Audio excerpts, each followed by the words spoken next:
has with the student community. We are the home of the University of Maryland, right? That's our kind of tagline. And if you come from Route 1, anybody knows where you can see this one? You have seen it? Okay. Yeah, if you come off Beltway, take exit 25B, coming to the campus, you'll see the sign on the right-hand side. So that is our tagline, that is our identity, that we are a college town, right? And oftentimes we forget that. I mean, it's hard to tell how many students actually live in the city.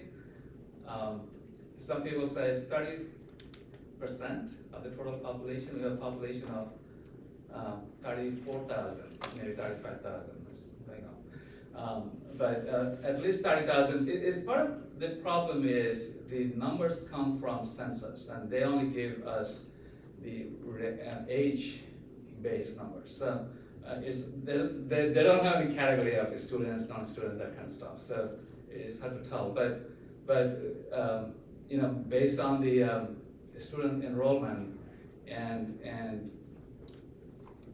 that's helpful. Thank you. I can actually say, I don't know. Look back. We can actually see, we can actually estimate how many students we have. But we have a very large student community, and they are our residents. They've done, and we shouldn't be distinguishing or separating them from our long-time residence communities. I know we have beautiful, very historic neighborhoods, like some of them. Some of our residents have been living here more than 50 years. And on average, you guys probably living here 3 years.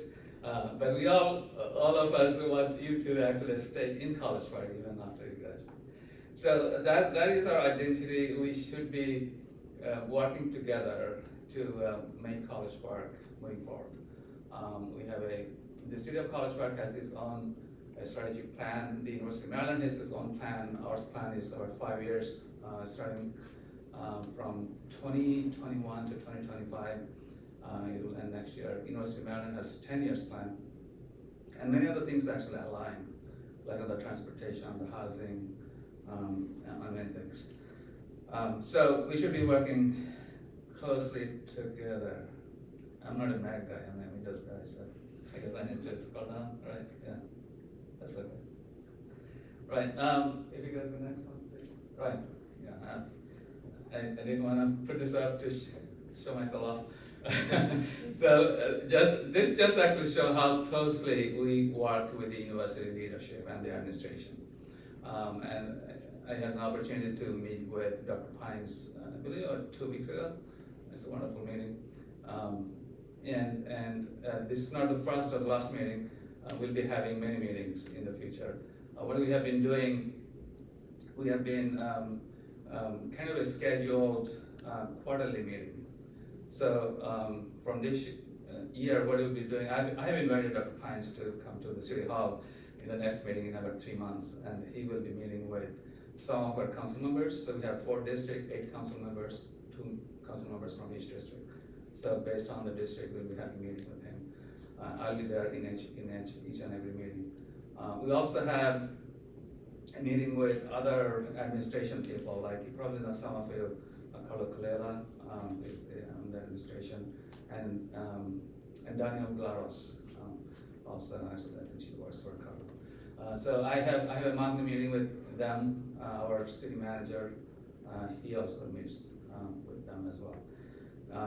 And we have many ad hoc meetings. Denise,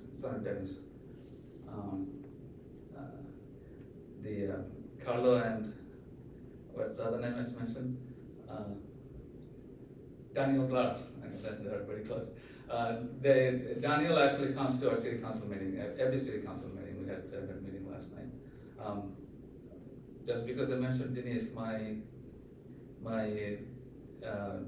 city council mayor pro tem, she could not come. She has a work obligation, but she really wanted to come. And I invited. Okay. I missed that one. How can I bring it back? Gallon. Tech support. I'm sorry. No worries. Okay, that is it. All right, so we have very close relationship with the university administration, and our goal actually intersects with university's goal, because you have probably seen, if you travel on Route 1, you'll see any development that been happening jointly. And the student housing on the left and right side, some of them are initiated by the University of Maryland, some of them are private initiatives, but they serve our student community. So we really need to work with the university. University also investing a lot of money, which is a good thing, to develop the Discovery District. You guys know where the Discovery District is? You should. It's on the campus drive. If you go to the university, sorry, the College Park Metro Station, on the both sides. So that is you'll be seeing lots of development in that area. That will bring lots of high-tech jobs. Many of you will be working there, and also it will be for us. It will be creating many jobs also for our residents, and also economic development, which means tax revenues. So many of our students, many of our residents actually like that. They ask for things, but they don't know where the money will come from. So that's the reason we actually need to have this economic development going. All right, I can come back during QA time. Go to the next one. All right, so we also have an entity, and some of you probably know. It's called CPCUP. It stands for City University Partnership. It's an organization that started many years ago, even before my time on the council. I started serving council back in 2011, so it's probably in the early 2000s we started. And the idea is, because we are college town and we have talents in the community, in the campus, and we have shared vision, we can make many things happen. And we have been doing a lot of things. And there's a couple of things I mentioned, but there are actually more things happening. One of the things we have been working very hard is to support or bring many affordable housing units to College Park. And you probably know, even though the term is called affordable housing, but how housing is so difficult. It's not really affordable, right? And some of the units on some of the student housing, I mean, I heard the average rent is $1,250 or something, which is crazy, and some of them can go up to $1,800, $2,000 even. That is not affordable, right? I mean, it's awful. So that is the reason. I know this problem will not be solved overnight, but we have been making some good progress. One of the initiatives we started is called Community Preservation Housing Trust. It's a program that the city has actually supported in a big way. We invested $3 million last year, and they also generated, I believe, in total of $14 or $15 million of investment. And the idea is to buy single-family homes, and sell them in an affordable rate. The way they make it affordable, I'm not going to go in detail. They buy the entire property, but they only sell the structure, meaning the building, not the lot and everything. See, that way they make the house very affordable in a big way, depending on the total price. It can be the saving of more than $100,000. So this program started just a few months ago, and that picture is actually on the back. It is a fun picture. In the old town, actually not old town, in the Covert Hills neighborhood, there's a house, and this used to be a rental house, but now it's been occupied by homeowners, and it was actually sold in a much cheaper rate than the actual listed price. So I believe there are 3 more homes being sold, and a few more being acquired right now. And how is it good for you guys? Because when you graduate, I mean, you like to stay in College Park, but the first thing you'll be asking, is it affordable, right? So this can give some hope to you. So this program will be self-sustaining, because we'll be also generating revenues when the homeowners will be selling the homes. They will be actually giving us money, this program back to this program, and then they can invest more into buying the homes. So it's a wonderful program. The other program which is related to home ownership is that started many years ago and it's going on very well. It's called Home Ownership Grant Money. So if you want to buy a home when you graduate, if you have money, even you can actually get some money. You can get $15,000 on the closing cost. That's a lot of money. It's free money. And the reason actually we have been doing it because one of the challenges we have been seeing in College Park is the all of the staff and the teachers and the University of Maryland, they come to the campus. Almost all of them do not live here. They live farther, outside of College Park, either in Howard County or Montgomery County, somewhere else. And that is not a good thing for anyone because they need to travel, they need to drive, they need to bring cars, right? Nobody likes their cars. And also it's not good for our local traffic as well because they come to Route 1, gets congested. So we are trying to, and there is a data, I think only when Dr. Lowe was here and he was telling us that figure, only 3 to 4% of the University of Maryland staff actually live in college. That's a pretty significant, very small number. So we are trying to change that by this program. So thankfully there have been 100, at least 100, maybe close to that, homes have been sold to the University of Maryland staff and the teachers using this program. And many of them actually, when I campaign door to door in the election, actually say, do you work in the University of Maryland? Yeah. And many of them actually bought their homes using this program, which is wonderful. The other programs we have worked together with the university with the City Cup is the College Park Academy. Anybody knows this term, College Park Academy? What is it? It's a discovery district. It is, yes. What is it, school, right? Yeah. Yeah, it's an academy. So this is a school we started actually right after I went into council, about 8 years ago probably. And the idea is that there is a issue with our education system in the school system and public school system. And the issue is the quality of education. And many of our parents do not either want to come or they do not want to stay in College Park. And the elementary school system is probably okay, but when they grow up, either for middle school or high school, many of them actually leave, which is not good for us. We need people to stay here and build a community. So that is the reason actually we took this initiative, College Park Academy, many years ago. And the university actually invested a lot of money. We also invested a lot of money. It's a joint project. It's kind of a charter school. It's not quite private, not quite public. But there's something called catchment area, meaning there's a kind of lottery system. The College Park kids can actually get kind of preferential treatment. So they can get admission on the lottery basis. So it's been going pretty well. There's a long list of, a waiting list.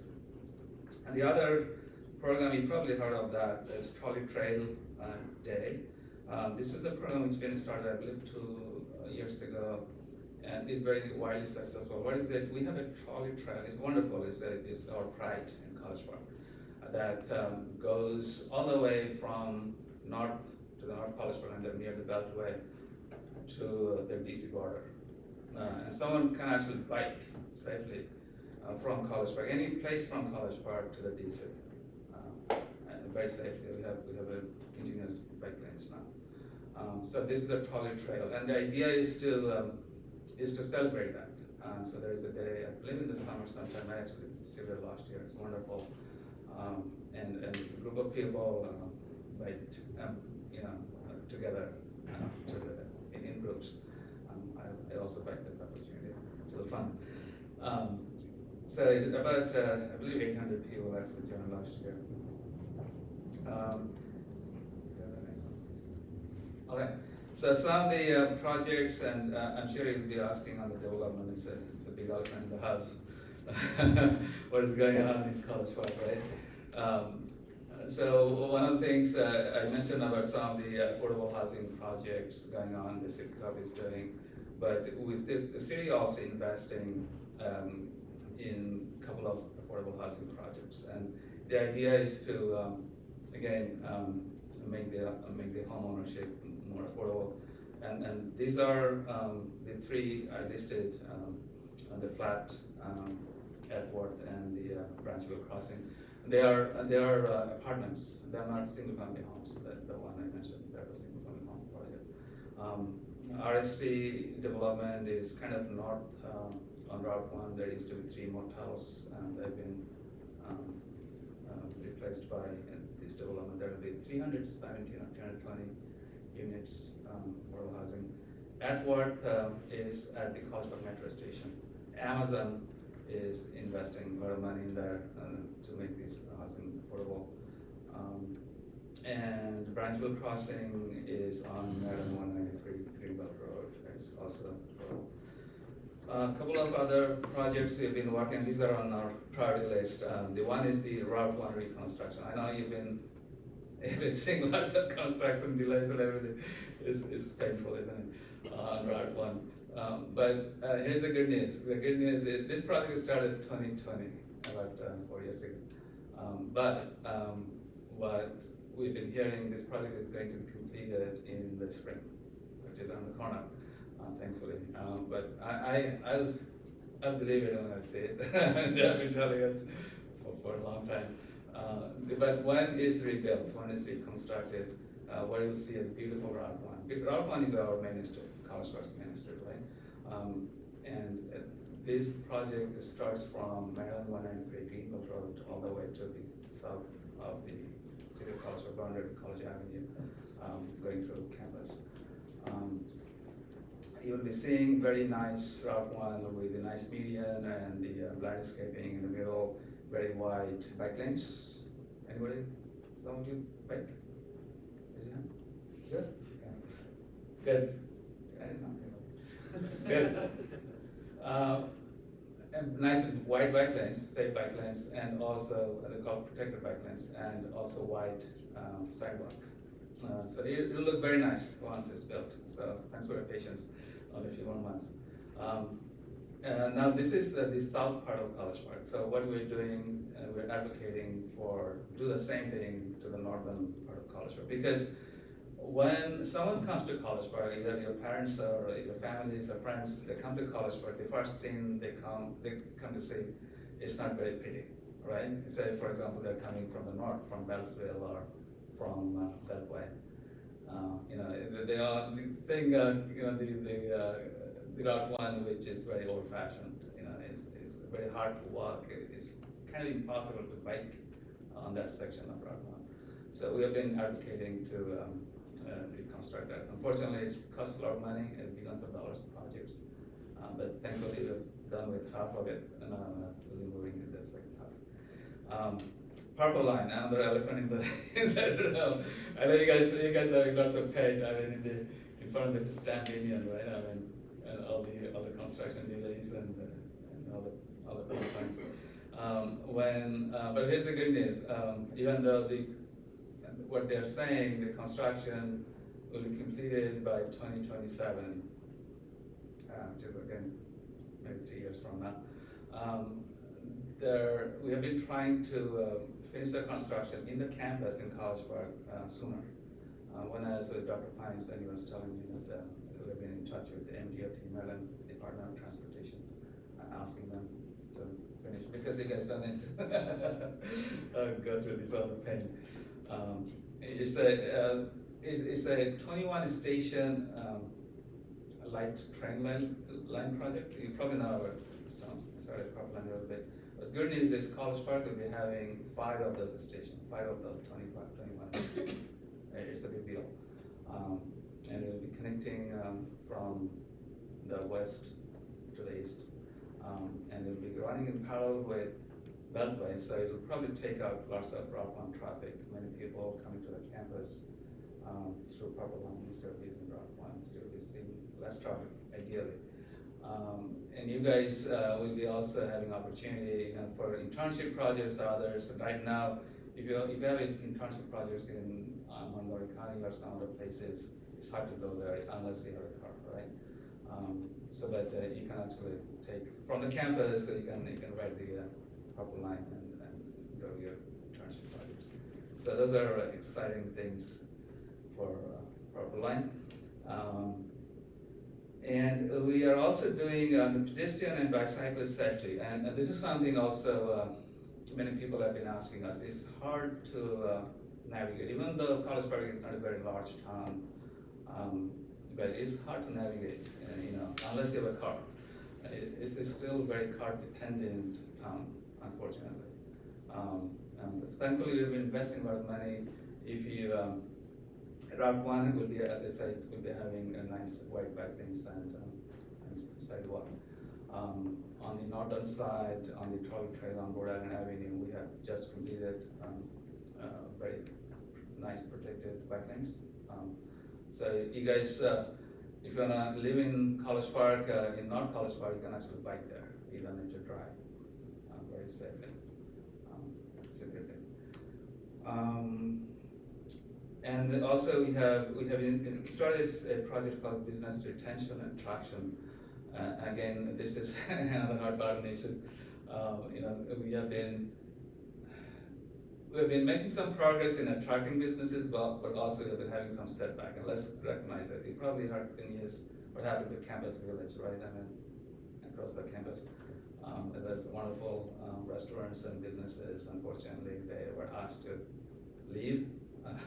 And unfortunately, even before those developers came to the city council, it happened. Because it's just a private property. A company in Texas, LB Collective, they bought the entire shopping complex. And the first thing they did, they asked everyone to leave, even before they submitted any plan officially. So it's unfortunate. So we had to deal with it. What we did, some of the businesses like Takaharia, Habanero, those businesses, they're wildly popular in the community. People love them. So what we've done, we have invested some money, good amount of money, and we asked them, hey, if you want to stay, we love you to stay in College Park, and we will give you the money, in remodeling in the new place. We'll find a place for you for free, and if you agree to stay in College Park, we'll make this happen by remodeling. So that's why we're investing money, tens of thousands of dollars in investment. All right. Next one, please. This is a pretty picture, so very nice. And can anyone tell from the picture what this event? So just good neighbor day. Good neighbor day, yeah, it's yellow t-shirts. Nice. It's been a wonderful project that the city and university have been doing together, and I have to tell, most of the participants are University of Maryland students, even though there are some long-term residents too. I believe about 700, 800 students attended last year's event. That's a lot of students, and they do sometimes 30 projects, 40 projects. Like cleanup, doing a beautification of the park or the school, painting something, building, making what is it called? Little free library, small libraries, and many different projects, fun projects. I never miss it. I always try to go from one project to other projects even once in the event. It's wonderful. We have another project called Latent Stars. So this project has started a long time ago, 1996, I believe. This is a project, it's a kind of tutoring project. So many University of Maryland students go to Lakeland. You guys know where Lakeland is, just on the other side of the campus. And there's this school called Paint Branch School. So that school, University of Maryland students go and they tutor them, the students there. It's been going on for nearly 20 years. There have been a couple of after the school tutoring program as well, other than Lakeland Stars. One of the programs that's been started very recently is by a program called MILE. It's called Maryland Initiative of Learning Experience, I believe. It's the University of Maryland initiative, and there is a quite good funding, taking millions of dollars. And what they do is wonderful. They send the STEM staff, teaching staff, and I believe also students as well, to the schools, local schools, and they teach them after schools. It's wonderful. So that's the way the city and the university have been working together. I've never heard of it. All right. I talked about taking touch. Yes. The other projects we have been working on is internship projects, and I'd like to actually expand it. And this is wonderful because we have so many talents in this place called University of Maryland, the campus, right? And each and every department, each and every faculty has so much talents, and they can contribute to the community. What we've been doing, we have been starting with some projects. For example, I started a project. It was a fun one with some of the University of Maryland students a couple of years ago to compile the history of in my district, which for the very first time has been done before it wasn't done. There's history of campus area, University of Maryland campus, and there's history of downtown and Lakeland, but there isn't any history of North College Park where I'm coming from. So the student, she was wonderful. She didn't have a car. She used to live in the campus. She used to take bus, even though it's not far. She used to change buses and go there and take interviews with the old-time residents, used to collect photos and other stuff and compile everything in a very nice project. This year we started another project. I had a meeting with the community, with the students who are actually running this project. It's a new project where we have been building a portal, and we have so many different sources of history in College Park, different books and different websites.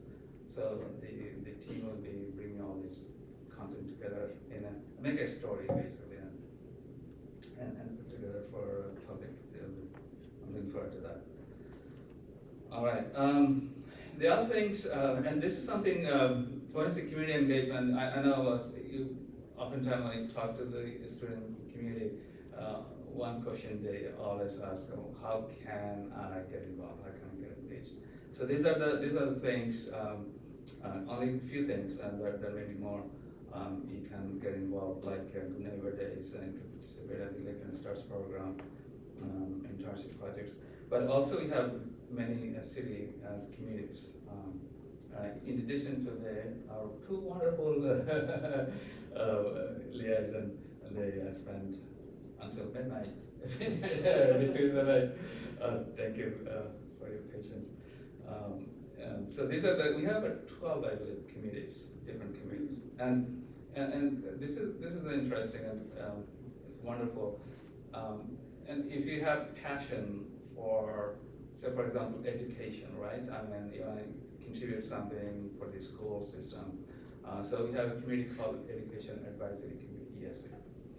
If you really like animals, if you're going to care of them, we have Animal Welfare Committee at WSA. If you like to serve or help our senior people, we have a seniors committee. So depending on your taste and depending on your passion, we can help you in getting engaged. There's so much opportunities. So please reach out to me, Gavin, our external liaison, and we can help you getting into this communities. All right, I think that's all I have. Thank you.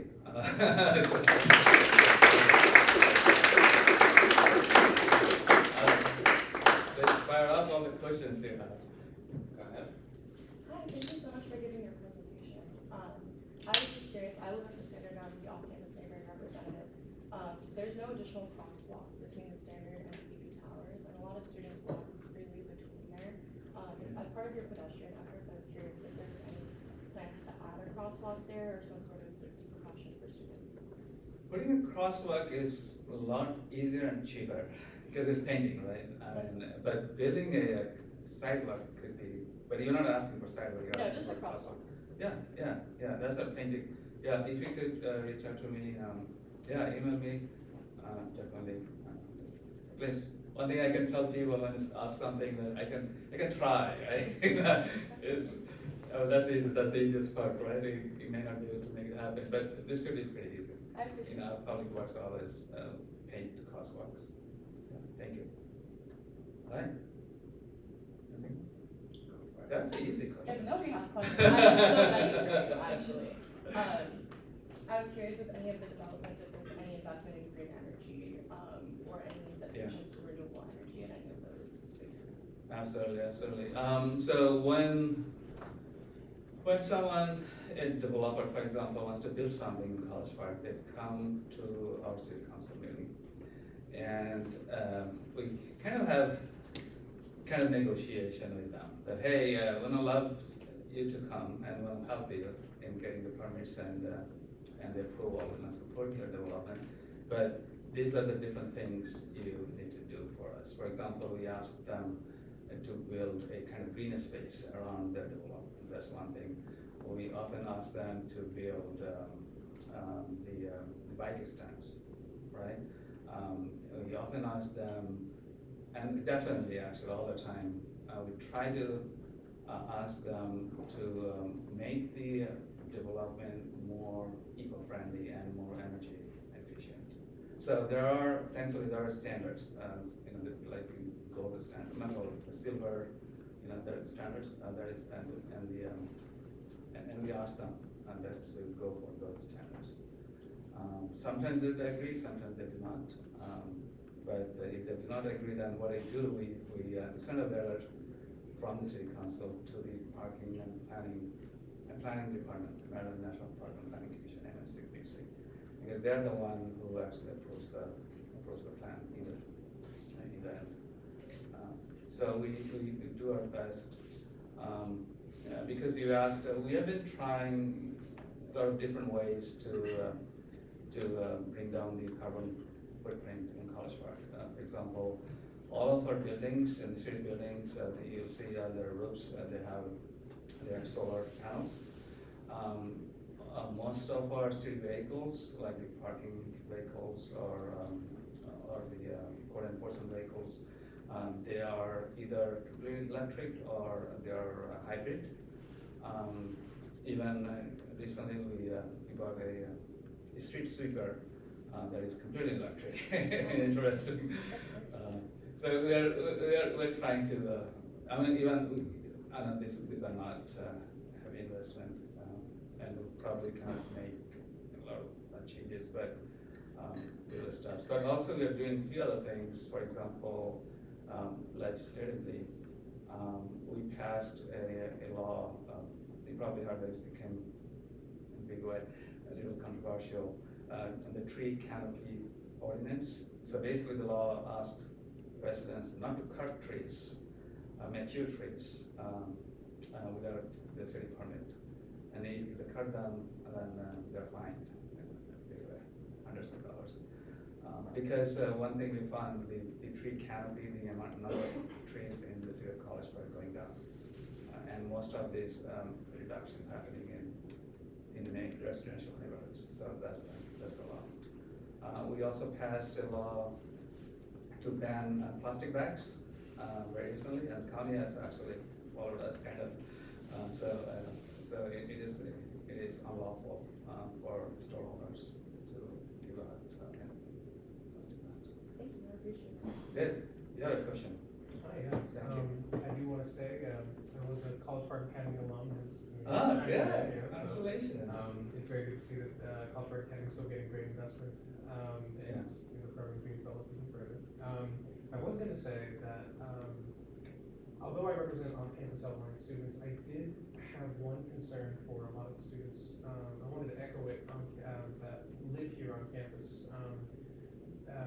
There is sort of like I would argue it's a little bit harder for students to have access to fresh food on campus. The only two grocers that we have along Route 1 are the Trader Joe's further down towards the end of the campus complex, and of course the Lidl that's further up Route 1. I know the reason why the Target closed right across on Knox Road was for seasonal issues and all sorts of other things, but I did hear that there was some talks about making like a mixed development space that would sort of include another Crest grocer in like the general like Route 1 vicinity. I was curious, because you had mentioned the retention of businesses along Route 1, if there were any plans to sort of incentivize bringing more grocers and more fresh food retailers along. Yeah, you're right. Our goal completely aligns with what you're saying.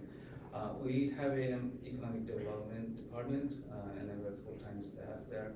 And his only job is to do what exactly you're asking, to bring good business to College Park and keep the good ones in College Park.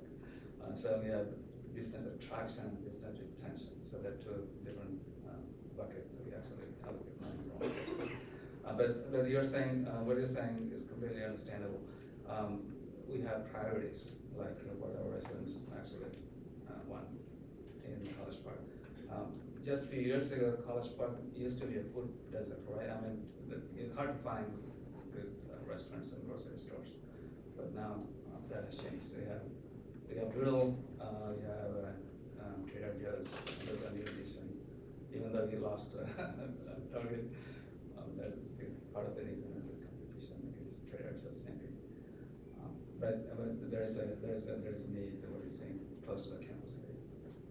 I'll pass this on to our economic development coordinator, Michael Williams, wonderful person. Okay, more hands coming. Good. Hi. So I've heard about a pilot program that the Student city association? yes, for renters, for Yeah. students or just other residents. Can you tell us a little bit more about that? Yeah, we just discussed, maybe we can bring you guys. Thank you for both of you for being part of it. We have a subcommittee, and both of them are members of this committee. It is a work in progress at this time. All of you know about this program? I think most of you, I saw a couple of articles on downloads, so you'll be missing it. It is little bit, the scope of the program has been expanded a little bit, actually based on the last night's presentation. What in the beginning, any students were qualified by the Pell Grant criteria. Right now, the committee also added income-based criteria, meaning if someone makes less money, less than 40 or 50% of area median income, AMI, then they can go eligible. So which can potentially allow students living in even off campus, potentially in the future. But right now, I don't think it's being considered. So that is on the table. The way it is going on now, there will be a final report coming in a couple of days. Our staff and city attorney are looking into some legal issues about the implementation of the program. And once that is done, there is a formal report submitted to the mayor and council. And finally, there will be vote on March 19th, 2 weeks from now, at the city hall. That will be an opportunity to come and speak. In support of, I believe you'll be supporting Does that answer your question? I'm giving very high level. Yeah, no, that's fantastic. Thank you. All right, I think you also raised it. Yeah. Please go ahead. I had a question about the Wilmata budget cuts and how you might see that impacting College Park and what you plan to do. The metro budget, right? Yeah. It is concerning because we have two metro stations, College Park Metro Station and Greenville Metro Station, and it's been constant struggle. It's a negotiation between Metro and the state of Maryland, because Metro goes through three jurisdictions: state of Maryland, state of Virginia, and also DC. DC funds and also Virginia funds them differently. They also get funding from the city. For example, the city of Arlington, the county of Arlington, they also contribute some But in the state of Maryland, everything comes from the state of Maryland. The city, any of the cities don't actually contribute. Which is maybe a good thing for us, but also we don't really have any place on the table. Because they don't contribute, they cannot demand anything. What we do, we work with our state delegation and ask them to keep two things. The one is the service, the other is the quality of service. Because in the past it happened, the service, the frequency of the yellow and green line trains have been reduced. So in the past we sent many letters to them. So it's a constant battle. It's all about budgetary issues. Yeah. Thank you. One more question. I have so many. Yeah, absolutely. Please go ahead. I appreciate your patience with me. So I was curious with the purple line, typically like in areas that are near metro stations, that rent does seem to be higher typically. Are there any plans for keeping rent down specifically next to the stations once the purple line is done? Yeah, so there is in the world of planning, there's a term called transit-oriented development theory. So the planners, they love to see more dense development close to the transit stations. So that's what they will be proposing. It's a win-win situation, win-win because if you have dense apartment complex, for example, you'll have many people living there, and that will bring down the cost of living, make the housing more affordable. So every time there is a new development coming, for example, near the College Park Metro Station, we've been actually asking, and we've been kind of begging developers come in and build more dense housing there, because it's good for the people who will be living there. They can walk to the metro. Also, it will bring down the house price and make the house, because affordability is related to the volume of housing available here.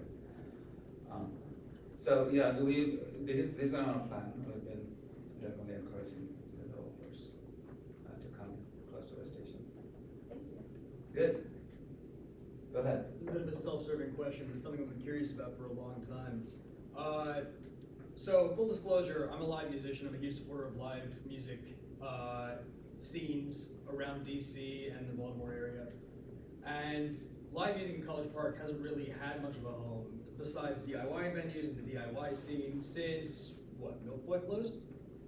And so I was wondering, with the advent of the Discovery District, are there any new plans to implement a space for live music? I know the hall has tried to pose that in the past, but having played the hall, it's been difficult. It's been a difficult rollout, so I've just been wondering, Thank you. what are the continued plans for that? Thank you for contributing to our space. We supported some of the developments, some of the establishments, but we also lost some of them. What we have done very recently is maybe a very little thing. So you see the plaza close to the City Hall Plaza. If you go down, it was a very nice white plaza. So for the last year, I think 2 years, been going on for 2 years after COVID, we started performances. It's called Friday Night Live, FNL. Nice name. Not like SNL. So that has been wildly popular, and it's been well attended. So every Friday evening during the summer, and also fall, I think. So that's been happening. What we have also done, we have been discussing, it hasn't been implemented yet quite, to close off Knox Road next to the City Hall, so that more people can come and there can be more venues for entertainment. And that will help some of our students. I mean, you guys, many of you probably live off campus, most probably. And oftentimes you probably see some kind of real tension, and this is always in any college town, right? And there's a top-down relationship issues. And oftentimes they wanna do entertainment and have fun in the residential neighborhoods, and that causes some real tension. But that will give an opportunity for students to come in and use this spaces. But I'm telling you, because you're involved in it, we do have a wonderful team. They actually started working just 2 years ago.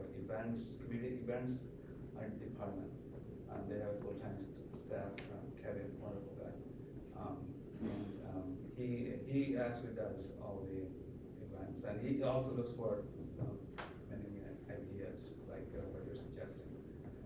So I'll just connect with me. I'll put you in touch with Kevin. Yeah, it's wonderful guy. Thank you for your suggestion. All right, anyone from the back? There you go, please. Oh, hi, thank you so much for speaking with us today. I'm Paisley, I'm the Director of Transportation and Infrastructure. My committee worked on some of the collecting of testimonies regarding the closing of Campus Village shops. Yeah. And I was wondering, I believe it was about $200,000 allocated to like the retention fund. I was wondering what criteria are being used to examine which businesses are able to receive those funds, if any. Yeah, it's such a pain. So we have about, I believe there are about 18 businesses right in the campus village. What happened when they received the notice from LB Collective, the new owner? They did not. Many of them did not renew, or rather, they did not want to stay in the place or even consider staying in College Park. And some of them already, even when first heard of the news, they started moving from College Park, which is a little shame. But a good thing is all the popular ones like Takoya Habanero and what is the Japanese shushu? Hanami, right? Hanami is wonderful. They still are planning to stay in College Park. So the economic development coordinator Michael Williams, he has been constantly in touch. I personally actually been to some of these restaurants and talked to them. I spoke with the Habanero owner, a wonderful guy. It's a family business. I also been to Hanami, and the owner actually lives in College Park. And I kind of begged them, hey, people love you, people widely love you. You guys kind of actually live in College Park. So going back to your question, there hasn't been any hard figure to find out who should be eligible. We try to keep each one of them. We actually, I think at least 3 businesses received our retention funds and they agreed to stay in College Park. That's a good thing, and they're all popular ones. But we also ask our residents to give us feedback, and we know actually some of them that which ones are more popular than others. So in terms of priority, we actually target those first. Yeah, does it help? Yes, thank you. Go ahead. Yeah, so I would like to thank the city for its working with various campus stakeholders on the new bike lane that just opened down by Looney's, and heading to the northern part of the trail. My main question was, are the bike lanes that are gonna be installed buffered, or are they protected? It's a good question, and I was thinking the other day. I've been told it will be protected. Now the protection means many things, right? I mean, I've seen the solid concrete barriers, right, in DC somewhere. Yeah. I've also seen what is it called, flex posts, which are not as solid as Yeah, that's what they concrete told ones. us. That's what Flex posts, yeah. Flex posts have good things and bad things. Good things are, I mean, it's easy to implement and doesn't take a lot of space. But also over the years we have seen, sometimes the vehicles actually go over them, damage them. But they can be changed. They can be configured. The city has agreed to maintain the median of the Route 1. So we have some leverage because we'll be spending money, so we can ask SHA that, hey, we are actually helping you with maintaining and spending money, so you guys need to do something. would be working. Thank you. Very good. I kind of have a two-part question. Yeah. First of all, thanks for being here today. It sounds like there's a lot of great initiatives, and also thanks to our liaisons, they're awesome. But my question is about the intersection of Knox and Baltimore Avenue. Yeah. It's been driving me crazy, the shortness of the light. And so my two-part question is, can we do anything with extending the light during times where there might be more traffic? It's been leading to a lot of Yeah. traffic congestion I've experienced, and also like a lot of, I think, road rage and frustration from drivers, especially since it's a very high traffic congestion area. And then the second part of my question is, with situations like that, what's the best way for us as students to go about asking for a change? Yeah. The first thing, how to make the change. The SHA actually owns Route 1. The City of College Park doesn't own it. Route 1 is a state road. The city doesn't own it. But we work with them very closely, very, very closely. And that's the way we have built we started the reconstruction project. I've been involved in dealing with a similar situation, like a signaling change on some of the other intersections on Route 1 itself. And we have asked them, and they often come and they do their job, and it's not like they aren't monitoring them. One thing also, there's a computing priority. One thing they also look into to make sure that the traffic flows smoothly, because when a light is green, they have programmed the other lights to be green as well in a certain amount of delay. So that is one of the things they often tell us that, hey, this is the reason we're doing it, this is the reason we're not doing it. But I do not know if this has been addressed at this particular intersection, but definitely I can ask. Do me a favor, send me an email, please. That makes my life easy. I can just forward it. We do know the SHA contact. Going back to your second question, how can you do it? I mean, emailing me is one thing. But if you see that things are not happening, maybe sending more emails. but remember, we try to address everything. City College Park is more efficient than some of that is. Try our best. We have time for one more question. Great. Thank you. One more question. Please go ahead. We'll do two. Okay, go ahead. I just wanted to talk about Route 1 a little bit more. It's kind of my impression that like a lot of issues with it are stemming from the fact that like it's the highway that goes directly through College Park. It's just like a big road. And I know it's like out of control with the state, but I was wondering if your thoughts how that affects general better. Yeah, as I said, Route 1 is our main street, right? So when I see a beautiful and safe Route 1, and many people think that when they see the traffic on Route 1 because of reconstruction, they think we are after making it beautiful, but it's more than beautiful. I mean, it is about making the street safer, because it's very hard, it's not safe to turn from Route 1 to the campus or community on Lakeland. So if you look at the project, they have made changes on exclusive turn lanes from Route 1 in the reconstruction projects. So that's one aspect of it. That's the reason we want to see a reconstruction be happening to make the street more safer. And that is the reason we're also advocating for the northern part of Route 1 as well, because that can be done. Because it doesn't make sense that one segment is safer, but people will be coming, they don't come to attend or staying on Route 1, they want to go somewhere, right? They want to travel from somewhere, so they want to see Route 1 through the entire College Park. It's nice and safer.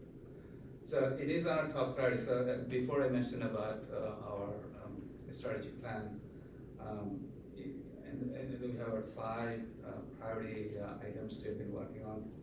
and Route 1, making Route 1 safer and beautiful is one of the 5 priorities. On every day, I've been asking, I've been working with the staff, getting grant money because it's, as I said, it's millions of dollars of project. It's very expensive project. Yeah, well, there's only so much you can do when there's that much traffic. Yeah, but as I said, once the purple line is built, you'll see some relief on the traffic. Yeah. Good. You have a question? Can I take one more? Yeah. Please.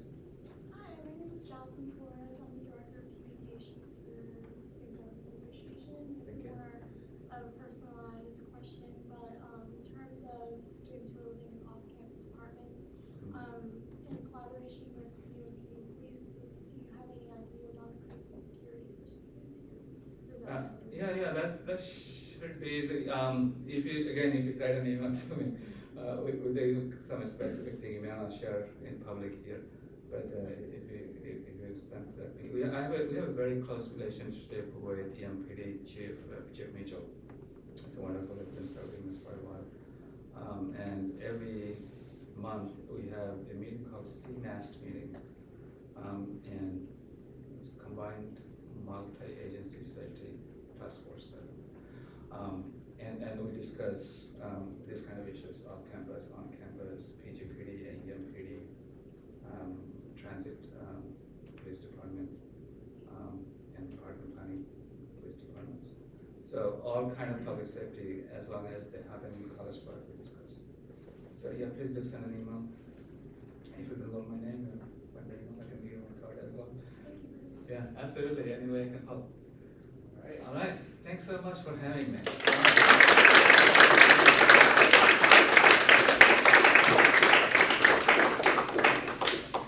Thank you so much to the mayor and the student liaisons for helping put this together. We really appreciate the wonderful presentation. Thank you again. Next up, we have an announcement from our head elections commissioner, Simon Eunice. You can clap for him too. He's wonderful. Thank you. Yeah, so before I go into updates, I would actually like to thank the student concern at the start of this GBM. It's a very important concern, and the Election Commission is actively taking measures for that. We fundamentally believe that SGA elections are the heart and soul of student advocacy. When an election suffers, so does the student body's faith in our capacity to be able to advocate for them. Although the Election Commission's primary responsibility is to ensure the good health of this year's election, I do want to recognize that it is a collective responsibility.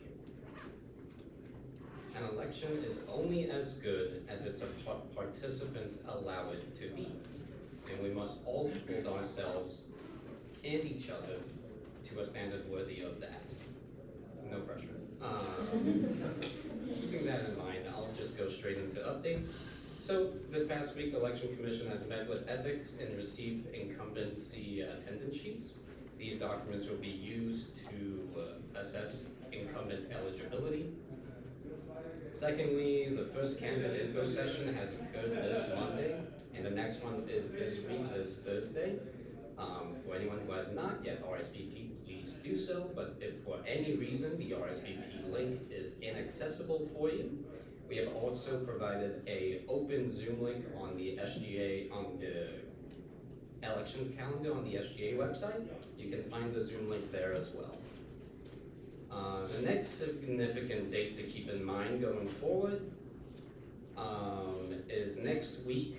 The start of registration happens, March 11th. There will be a Google form for candidates, tickets, and affiliates respectively.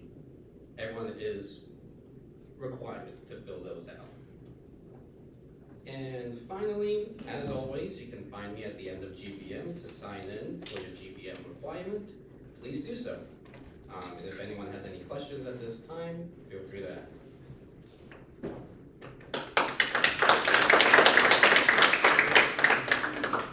All right.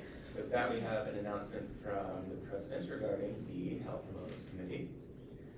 Hello guys, so I just want to start out by giving an enormous thank you to Meghana for stepping in the Health and Wellness Committee. She's been an enormous help because we've been suffering a little bit of slower applications rolling in, so the process has taken some time.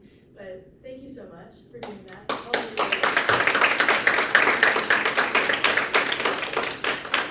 And with that, so some applications have finally trickled in, so we're going to be doing interviews tomorrow and Friday. There's 4 applicants at the moment, so I'll be interviewing all of them, hopefully latest by Monday, and having an official appointment going up next week.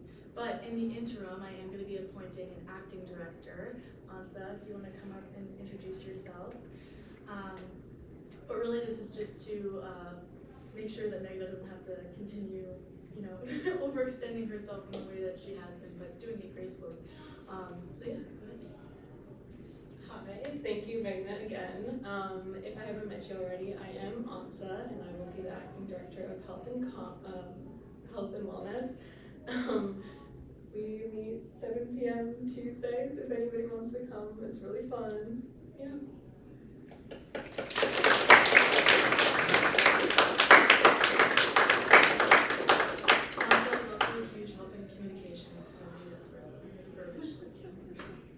Alright, and then I also have another governance board appointment for you today. So Dylan, if you'd like to come up and introduce yourself. And thank you, as always, for your consideration.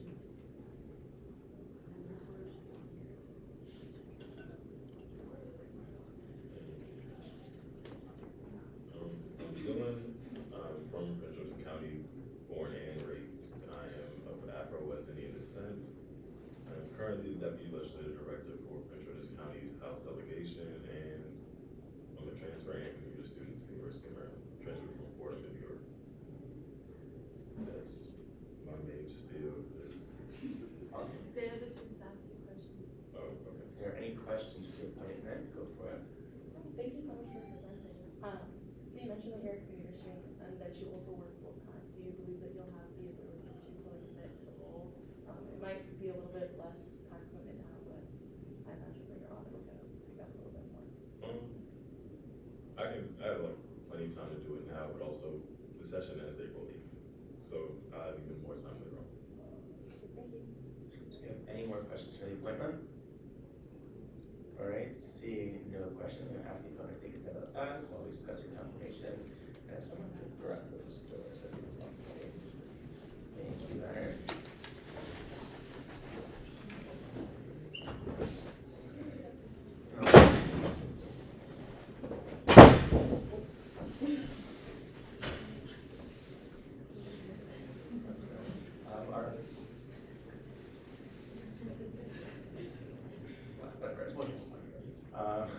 Are there any motions on the appointment? Motion to confirm? All right, hearing a motion to confirm, and be quiet for another. Are there any objections to this motion to confirm?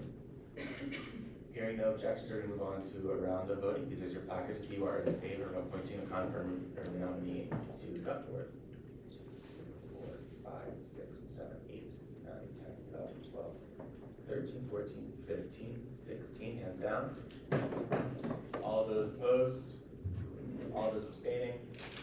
Are there proxy votes? I think there was, Nathan has filled out a proxy ballot. Do you have any chance? I don't actually know if I got it.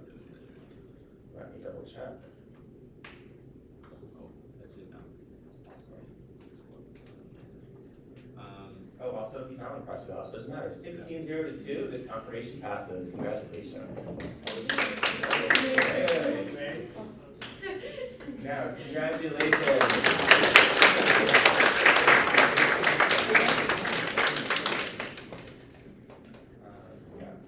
We can do it right now. Also, Ian, am I on that email? Let me check, I just downloaded it from your channel. I don't see it, and that would be a problem. Otherwise, I cannot verify. Yeah, it's to your Gmail. Oh. Okay. Cool. All right.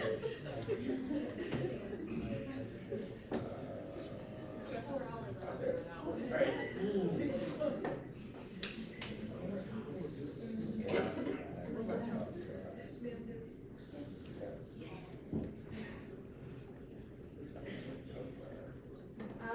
motion to move into a closed session With or without live stream. without the live stream. All right, there's been a motion to move into a closed session for the live stream. Are there any objections to this motion? Hearing no objections. If are there any objections to this motion? Hearing no objections, I'm going to do it by unanimous consent. Does anyone object to the passage of this motion?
Yeah,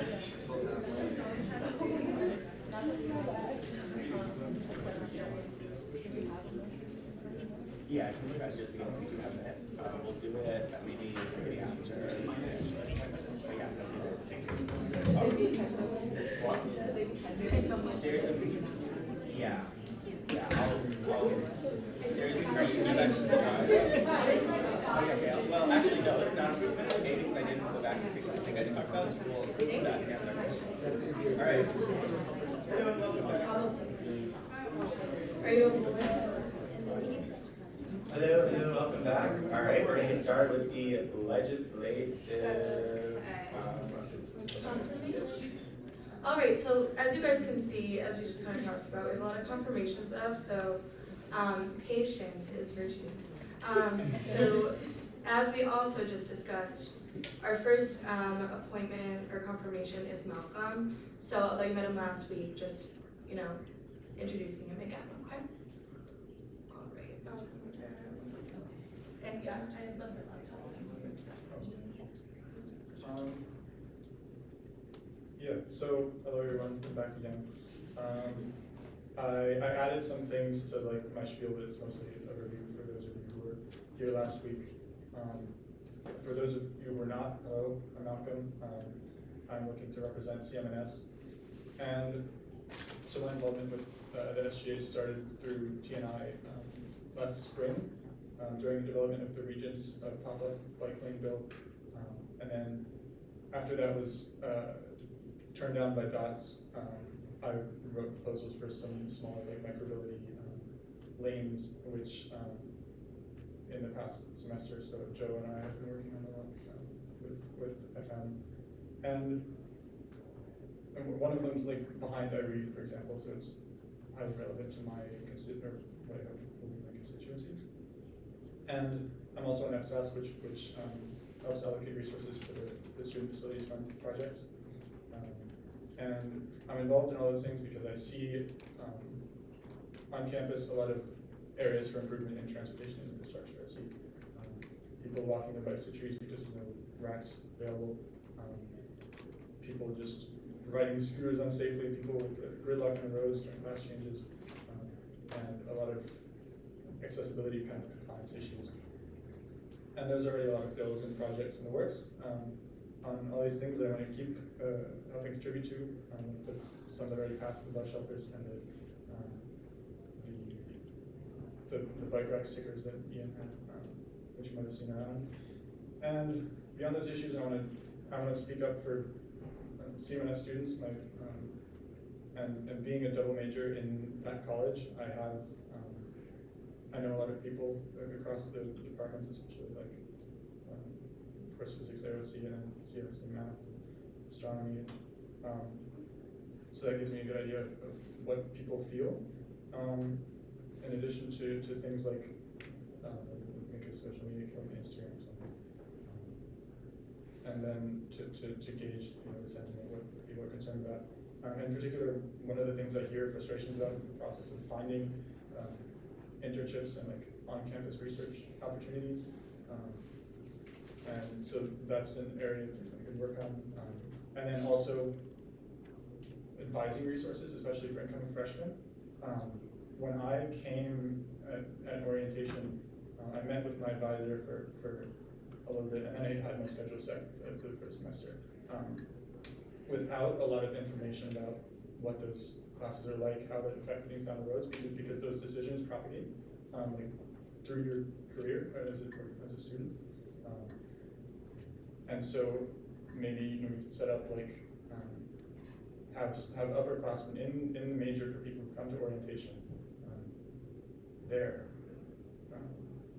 during to give advice to the students who are figuring out their schedules, because a lot of the student perspective I don't think is there, and it's especially important for CMS because I think there's a lot of like stacking prerequisites and everything. And so yeah, so as a legislator, I would look forward to working with academic affairs and then continuing what I've done with TNI to keep helping students at UMD. Awesome. Thank you so much. Are there any questions for the potential appointment? Any questions at all? All were answered. All right, hearing no more questions, I'm gonna ask you to take a step back and we'll take a vote.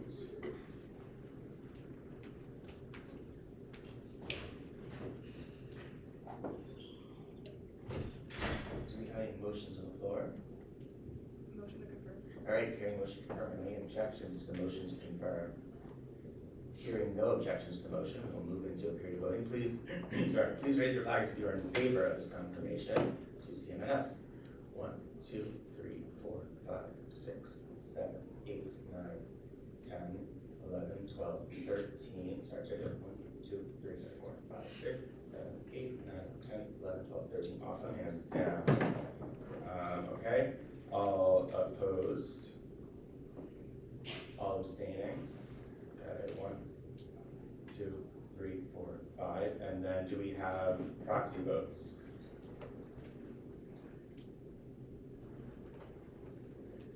Yes. Well, all right. With a vote of 14 to 0 to 5, this motion passes. Wait, yeah, 14 to 5, right? No, okay. Now.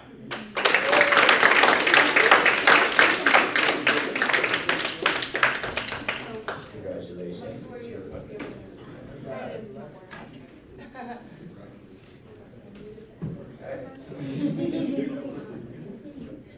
Next we have Bailey for BSOS.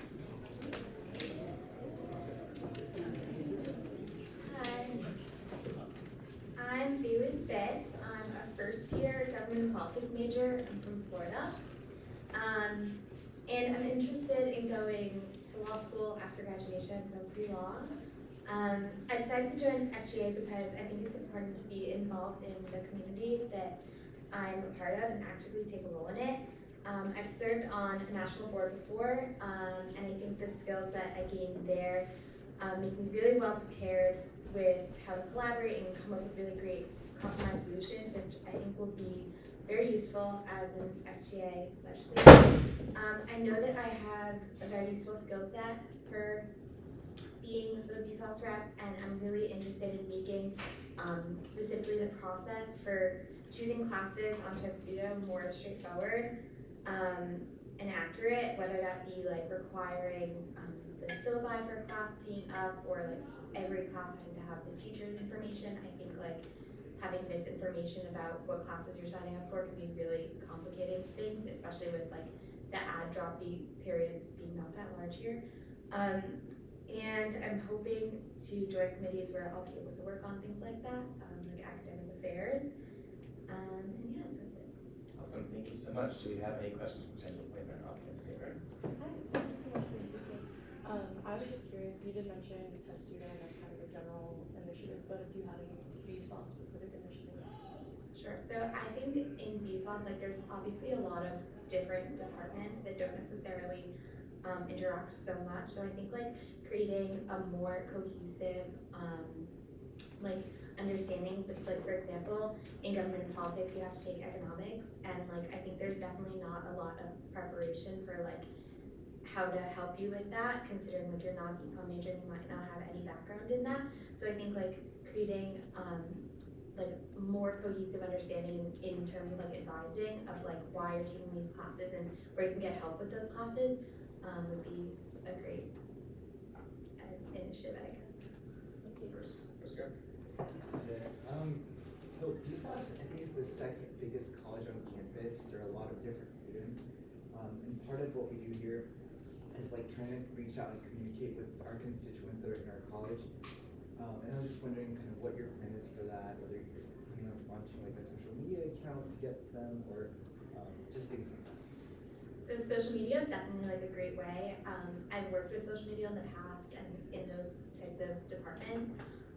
So I think that's a great tool, but also like using office hours to be in the actual like BSOS buildings and getting to people that way. I know like there's a newsletter that I get. I could use that type of thing to reach out and find out about complaints or concerns. So I think I would utilize those methods. Next up, Martin. Hi, I'm one of the RQ reps. So you mentioned the national board in your little bio. So can you tell us what that is. I don't know what that is, and the kind of skills that you picked up through that experience. Sure. So I'm the president of a national board for a leadership organization across campuses. It's called YAVNet. And what I've done on that is basically work with staff, like adult full-time staff, and then back to the students who are like part of the organization. I'm kind of a little bit of mediator as co-president. And I work with a national board for that organization, which is 15 students across like, I guess 15 different campuses. And as the co-president, we like to call it like the co-facilitator, because my job is kind of to take the different people in their different committees on the board and figure out how to make them work together, even though they're not necessarily meeting all the time, and taking what one committee member is telling me to another committee member and making like really positive change in that way. So I think the skills I've gained through doing that, and I've done that for about a year, have really helped like develop my skills that I can take to hear and use to better help my constituency. Fantastic, thank you. All right, do you have any other questions? Go ahead. Hi, and thank you for coming. So I had a question. You already involved in a lot of stuff already, and I was just wondering how you was going to balance SGA in your schedule. I have a lot of time. I also like to be very busy, so it actually works in my favor to join. I don't do too many things. It's like I have time to do this 100%.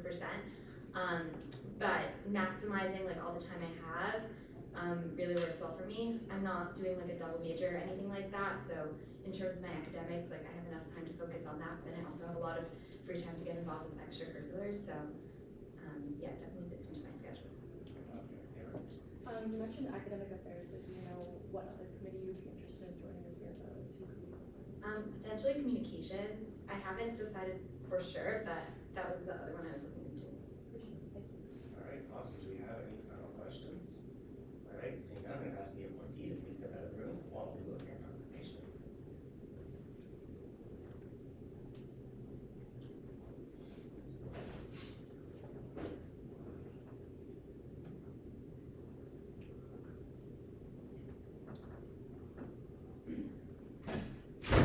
Do we have any motions on the floor? Motion to confirm. Okay, hearing multiple motions to confirm with any objections to this motion. Hearing no objections, we'll move on to round voting. Please raise your back if you are in favor of appointing the nominee to the Peace House representative. 1, 2, 3, 4, 5, 6, 7, 8, 9, 10, 11, 12, 13, 14, 15, 16, 17, hands down. All opposed? All abstaining? And then proxy votes? In favor. With a vote of 18 to 0 to 2, this confirmation passes. Great. And now we're good.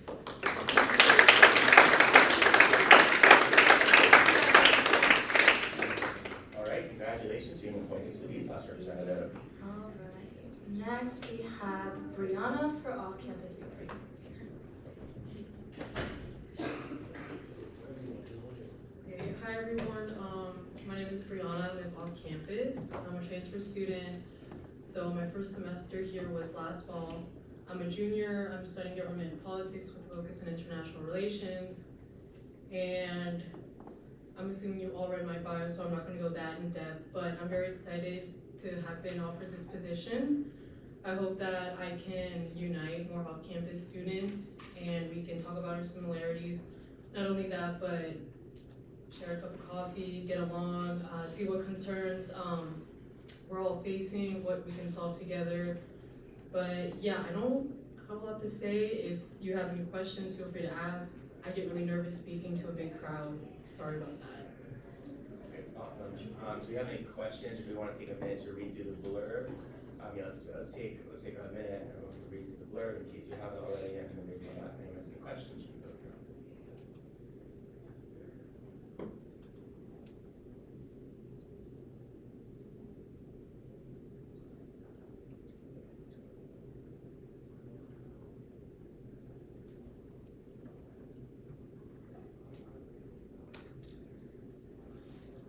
All right, do you have any questions?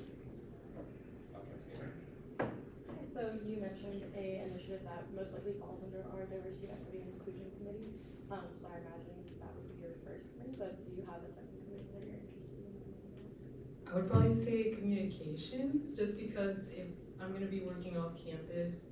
I feel like learning how to communicate with so many people that are off campus would be really difficult, and I would need that support and way of learning how to do so. Thank you. So just a point of information. Yes. Is a Muslim Student Center not a thing that already exists? I'm genuinely asking. So my understanding is there's currently the Musalla, which is inside Cole Field House. I don't know if it would be considered a Muslim Student Center. I know it's like a place for prayer and gathering. No one has a better answer than me. Let me know. This is not my area. Awesome, Paisley, take it away. Yes, hi, this is part of the cultural centers that are being implemented in Cole Fieldhouse. Some of that funding came through SFF, which I'm chair of. So they are putting together a more spacious and accommodating prayer room for that, for all Muslim students.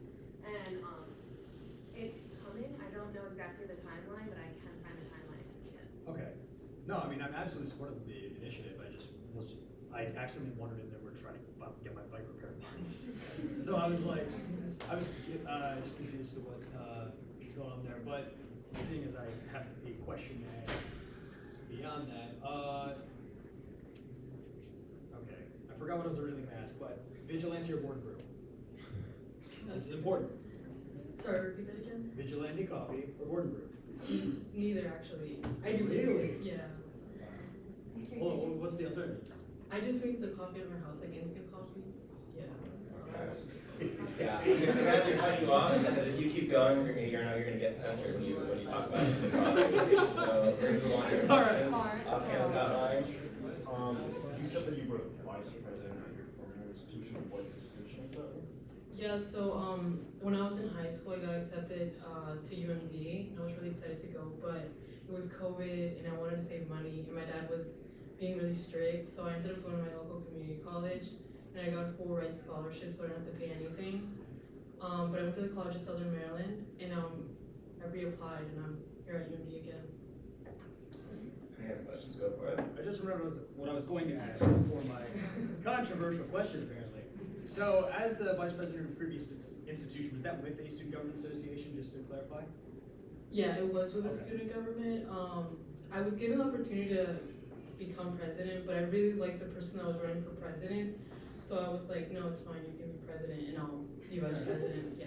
What skills do you think you can take from your executive experience to translate to legislative? I would say I was really good at talking to peers and seeing what concerns they had, scheduling events, preparing for events, decorating. Doesn't sound that important, but it really is when you're having a big event. But yeah, it's really the communication and the time management. For example, at my community college, I was taking 7-week courses. So I had to make sure I was turning in my work on time, and that really helped me with my time management. I get you. All right, do we have any other questions? Seeing no other, seeing no other questions, I'm gonna ask you to take a step outside the room while we look at your confirmation.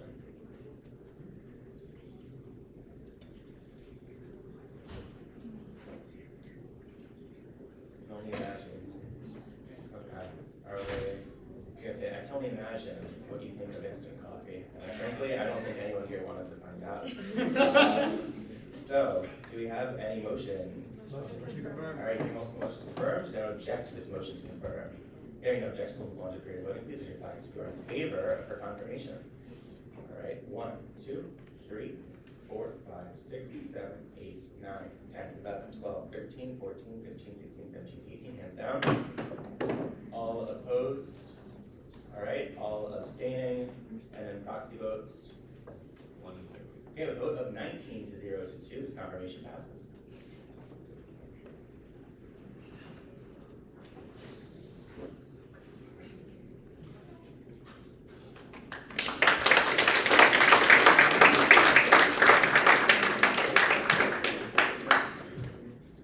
Congratulations on your appointment to off-campus neighboring.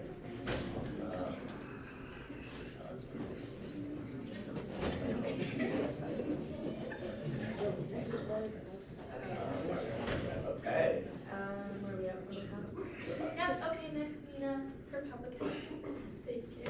Okay. Hi everyone, my name is Nina Flussberg. I'm a freshman majoring in public health on the pre-med track. which is why I'm really passionate about serving on SGA as a public health representative. I'm involved in the AMSA Medical Club, Maryland Hillel, and the Jewish Student Union. Having the chance to be part of UMD's student government gives me the unique opportunity to advocate for the health and well-being of my fellow students and help build a campus environment where students' mental and physical health is a priority. The public health representative position aligns with my passion for public health and my dedication to creating an environment on campus where students can thrive. Last semester, I volunteered at the food pantry on campus to help students who can't afford a regular meal plan. Gaining a deeper understanding of health and food disparities has reinforced my commitment to public health and serving the needs of different communities. A special initiative that I would like to focus on improving on our campus is the cleanliness and quality of our dorm buildings. As part of this initiative, I would try to implement more frequent cleaning protocols in the common areas and bathrooms, as well as putting more of our resources into installing faucets with better water pressure and control. I would also focus my attention on the dorms that don't have air conditioning units, as these buildings can be dangerous for students' physical health and ultimately affect their mental health as well. I'm interested in being part of the Diversity, Equity, and Inclusion Committee, as well as the Health and Wellness Committee, to ensure that I can prioritize these aspects of public health for students. Awesome. Do we have any questions for the nominee? Go for it, Chancellor. Hi, thank you for coming today. I just had a quick question, because obviously there's a lot of committees, a lot of positions within SGA, so I was just wondering what kind of drove you to want to be a legislator specifically? I kind of just wanted to be able to represent public health and work with other people to be able to make sure that we can hear students' voices and input on things that they would feel would improve campus life, just both physically and mentally. So yeah, I just kind of wanted to be able to help with that. Awesome. Do you have any questions? Yeah. Hi, first of all, thank you for speaking. And second of all, you mentioned air conditioning units, and this is a pretty popular initiative that a lot of people have taken on. And unfortunately, there haven't been too many things that have come to fruition from it.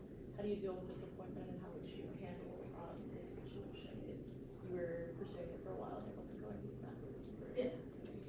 So I'm one of the students who lives in a dorm without air conditioning, and I mean, I've spoken with a lot of people. I know it's definitely an issue that like they're aware of and people have been trying to work on for a while. I guess I would try to think of I would hear the reasons, I guess, why they haven't been able to do it, or just concerns, and try to think of a different option or route to go about it.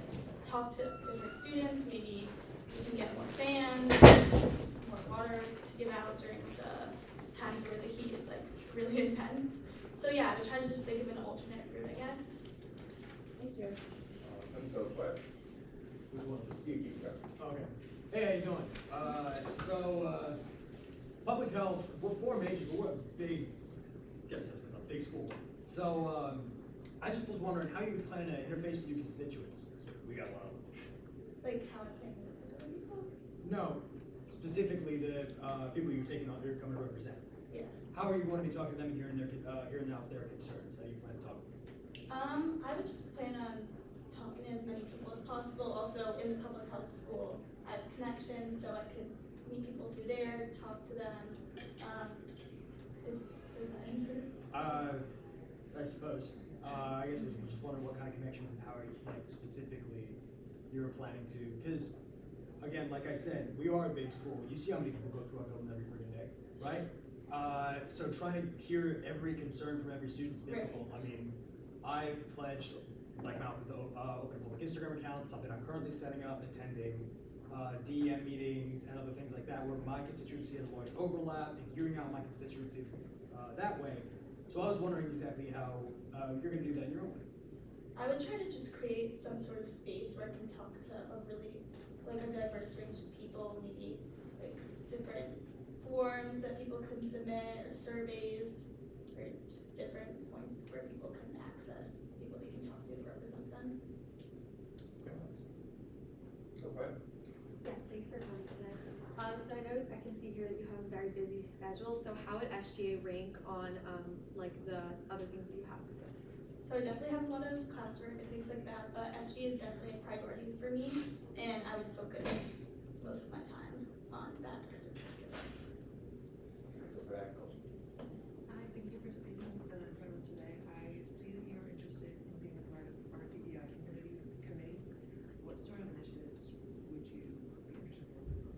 the what? DEI. Is that the diversity equity? I would try to reach a diverse range of students.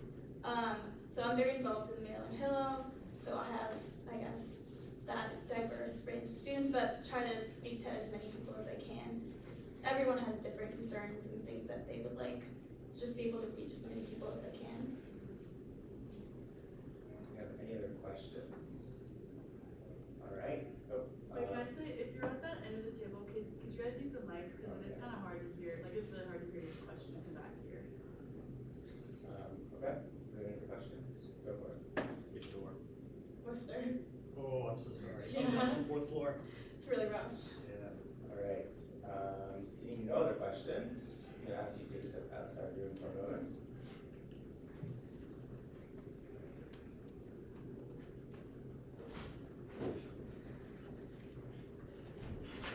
All right. Are there any motions on the floor? Hearing multiple motions confirmed. Are there any objections to this motion? Hearing no objections, we'll go on to round of voting. Please raise your flags if you are in favor of confirmation. One.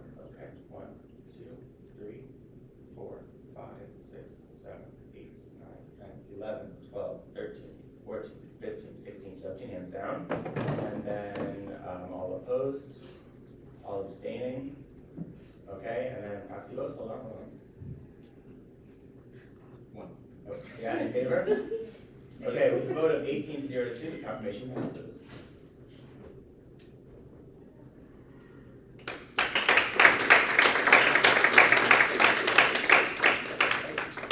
Congratulations. Right on along. Next we have Alexander for engineering.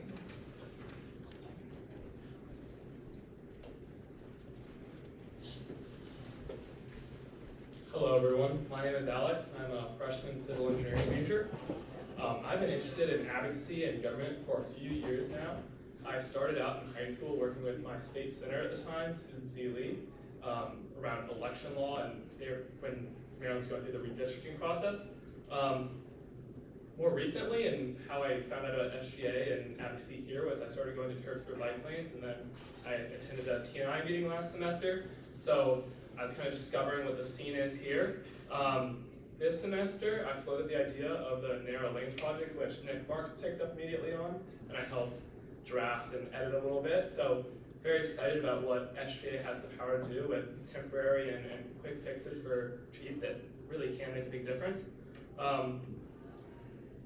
I'm very interested in serving on civic and government affairs and also TNI, obviously.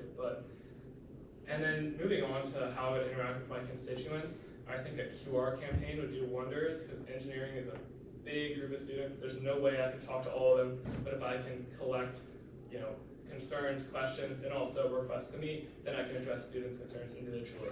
So on top of gathering feedback, I'm also interested in working on eliminating the barriers to participation in various courses of engineering, but particularly EMS 100, which is the first common course for all engineering majors, which does require an out-of-pocket expense, which can be $50 to $70 per student.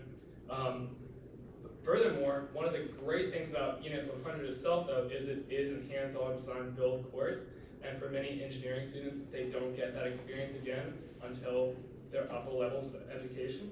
So I'm interested in working with the engineering department and possibly the engineering senate and other organizations that bring together staff and students to help develop courses that let students have that same design build experience throughout their college career. Thank you. Awesome, thank you so much. So about Pam's favor. Oh, thank you so much for speaking. You mentioned your interest in election law, and I was curious why you applied for the legislature as opposed to a governance board or elections commission. If you don't know what that is, that's what I'm here. I actually do not know what that is. More recently, my advocacy and my passions are in transportation design. So that's like how I got interested in terms of bike lanes and TNI and whatnot. I am interested in politics. It's not to say I'm not anymore, but it was more so what was going on at the time. And I wrote my state senator, Susan C. Lee, about their plans for redistricting. So that's how I got into that. Thank you. All right, do you have more questions for the nominee? Okay, go for it. Hey, how did you experience with the election law research that you did for 7 question. One of the most eye-opening things about what I did with her was I saw the power of advocacy organizations and them inputting and helping first draft bills, testify, and push bills along. So I mean, I didn't know that these lobbyist groups and issue groups were really so influential and so impactful and so helpful in the legislative process. So I hope to bring in and work with different people to help in UMD SGA as well. Awesome. Do we have any other questions for the nominee? Seeing no questions, I'm actually ask you to take a step outside for a moment.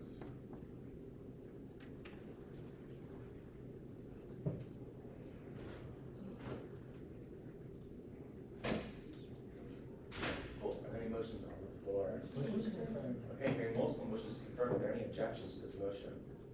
Hearing no objections or moving to carry voting, please raise your placards if you are in favor of confirming him to the engineering committee. 1, 2, 3, 4, 5, 6, 7, 8, 9, 10, 11, 12, 13, 14, 15, 16, 17, 18. Please, so yes, 19. Okay, hands down. All opposed? All abstaining? Proxy votes. All right, 20 to 0 to 1. Confirmation passes. It may have been the biggest vote we've done this entire year. I know.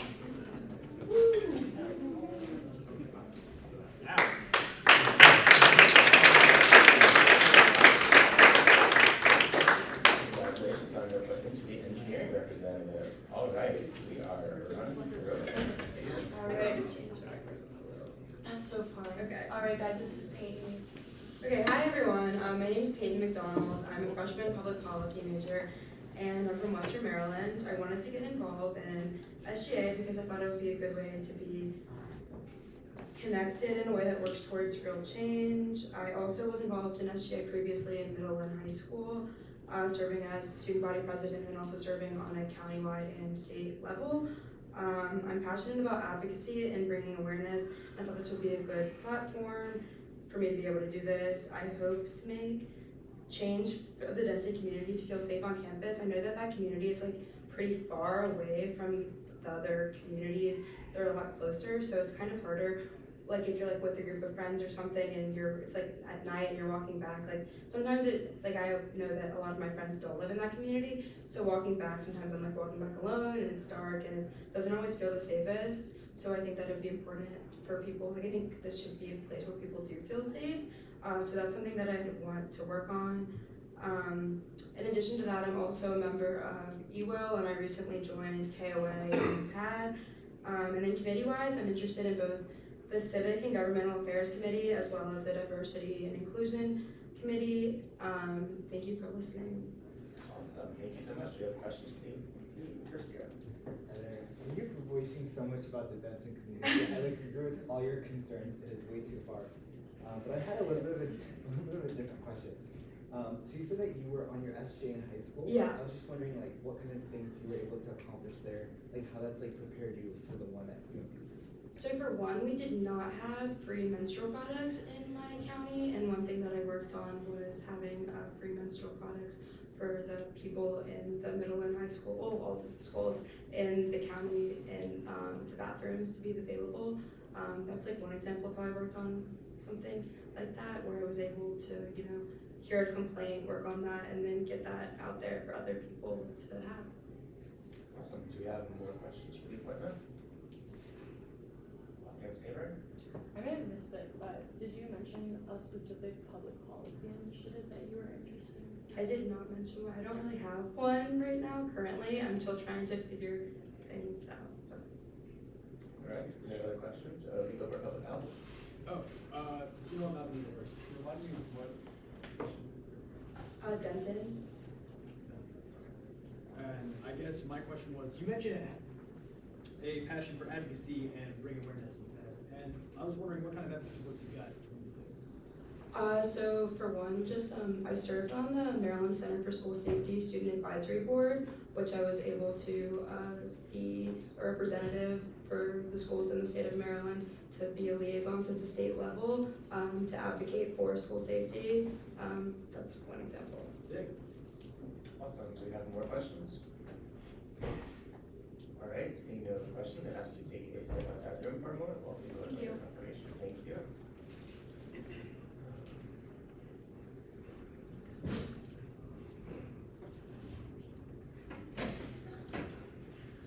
And then motions on the floor.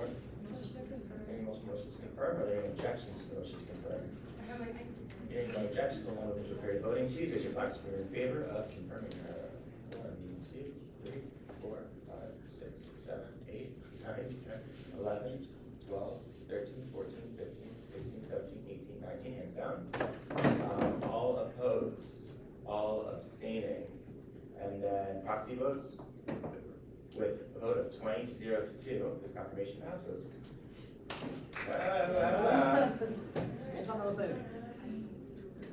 There we go.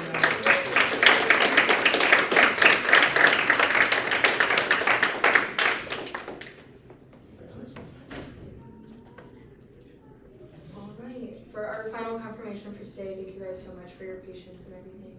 We have Giovanni for off-campus outline.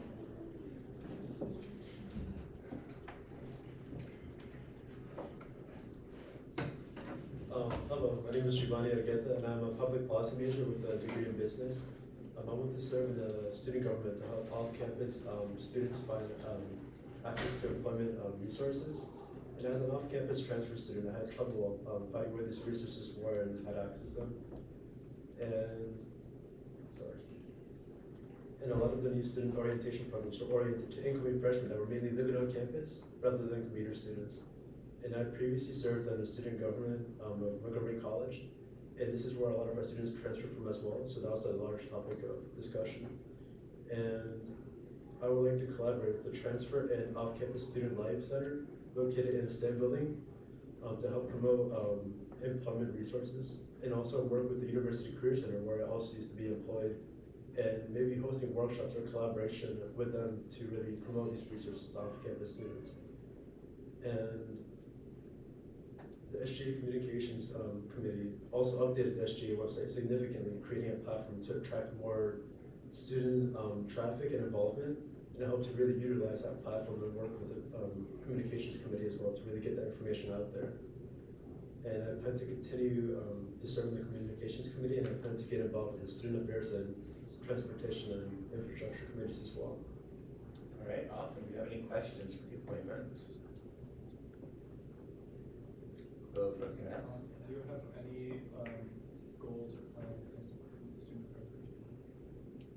student affairs? Student affairs, I guess just more overall engagement, which will more align with communications, but I guess student affairs trying to get students engaged in the whole, I guess somebody else mentioned earlier that there's trouble for finding internships for transfer students as well.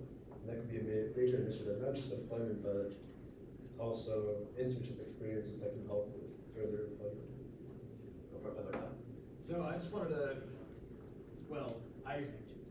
thanks for coming up here, 1, and 2, a lot of what you're talking about in terms of policy initiatives, especially for incoming commuter students and incoming transfer students, correct me if I'm wrong, that's exactly a lot of the stuff we're working on over at Student Affairs, so actually you're about right on the money. It's funny how great minds think alike. And second, how do you plan on communicating with your constituency? I'm involved in group chats with transfer students, and also they have a commuter breakfast once a month, which I plan to attend that, get more involved with different transfer organizations, and really hope to attract more students along with myself to really, so they can voice their opinions on different issues that may be affecting them that they may not be able to get across the campus. When is that? I believe it's the first Wednesday of each month in STEM, but I don't know the details about the whereabouts. Breakfast free, you can't say no for food. Yes, but it's for commuter students. I don't know how they enforce that, but. I'm a commuter student, darn. All right, do you have any final questions? All right, seeing none, I'm gonna ask you to take a step outside the room while we go into confirmation.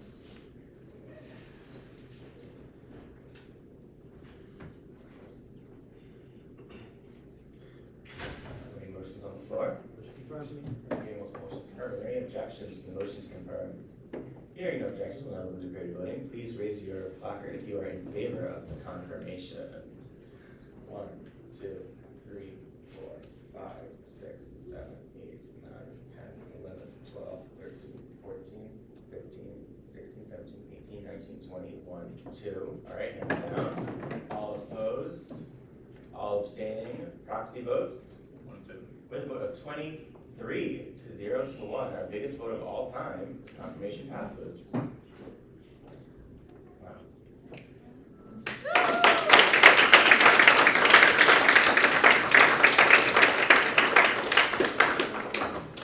Thank you guys so much. Huge congrats to all 7 of you guys. I know it takes a lot to get up here and introduce yourselves like that. It takes a lot of guts, something that I never have had to do since I was confirmed like that. So huge, congratulations to you guys, and thank you to all like the new legislators that are asking questions and being engaged in the conversation as well. I'm just really happy today. So, yeah, thanks. Go for it. Can we all thank Elise for helping fill out?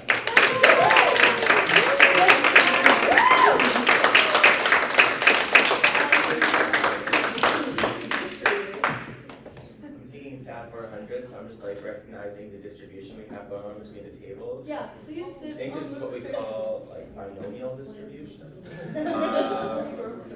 Yes, but really, congratulations everyone, and I'm so glad to say that we only have, let's do a real quick count. We have 3, 4, 5, 6, we've got like 10 seats left, but we are filling up. We have 33 legislators now, so we're getting there. All right, with that, we're going to move right on along to the finance report. Oh my gosh, will I be able to find the budget this week? Oh, there it is! Wow, it's there for me. Crazy.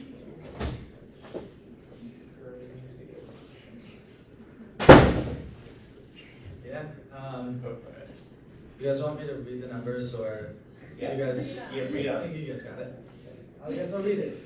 We have $1,732.45 in exec. We have $3,476.09 in cab, and $37,915 and $15.57 in lunch. Awesome. And to all of our new legislators, once we finish the finance training, then you have to do the general finance training, that $40,000 is at your disposal. Come with initiatives. So. Well, kind of. Okay, no. We can't do giveaways just quite yet. No. We can. Oh, no, you can. Yeah, it's totally live. But, it's just, you also, if you're requesting for money, because I've seen this in some of like a bunch of people's applications, you have to also complete the line item module that you're requesting for. So like, if you're requesting for like a room, you have to complete the general module and the room space module. That makes sense. So like, the general module, if you complete it, then you can vote in like approving of allocating money. But you can't actually request for the money until you complete those other ones. And then the world is your oyster. So yes, we will get them all onboarded on Elms, and you will be able to write bills and vote. All right, you want me to go around to first reading? And get you going? All right. Quick thing for you, all the new people. I'm Nitya. I'm from finance, and we basically work on allocating around like $800,000 to a bunch of different student groups on campus. So if you guys are interested in that, you guys can Slack me. I can kind of give you like a brief breakdown of what we do. I have a presentation on all that. So just let me know if you're interested. Yeah. Awesome. All right. The first bill on our first reading calendar, though it starts with an E, it's deceptive that we will be reading it first. S240306E, an act to amend the discretionary guidelines and bylaws. Would the bill sponsor like to give us some words about the bill? Yeah, so basically this is for, we set up an audit committee.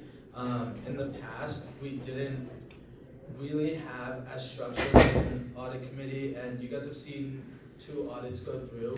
So there was a general structure that they followed in order to go through the audit. So like how they pick the group, then like what happens when they pick the group to audit, and what happens if something comes up, then communication, then sanctions, and how to close everything out. So it's basically a full breakdown. We already have some guidelines for audit in the bylaws, but those aren't like as descriptive and as structured. So we want to make sure, because when me and the chief auditor Rida, when we leave, like someone has a full structure to go off of for audit, and it's all written there. So it's essentially what that is. Awesome, and for those of you who were here last week, we kind of went through some of the changes briefly, but now it's being submitted as a formal bill.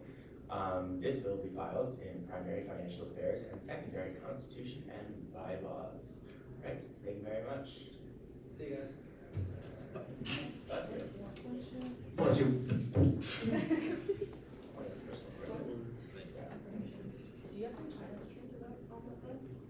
To vote on that bill, no, but hopefully everyone will be coming up change by next week when we're voting on that.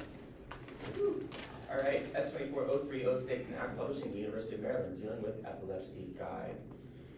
This bill has been submitted by Isha. Would you like to talk to us a little about that bill? Yeah, so hi everyone.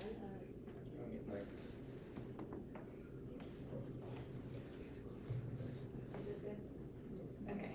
Hi everyone, my name is Isha, and this is a guide we're working on to publish on the UMD website. It's basically a guide dealing with how to deal with epilepsy as a UMD student. I will make a note and say that we are working on getting it read over and edited by medical professionals. So that is in the works, but hopefully that will happen in the next week or so. Awesome. All right.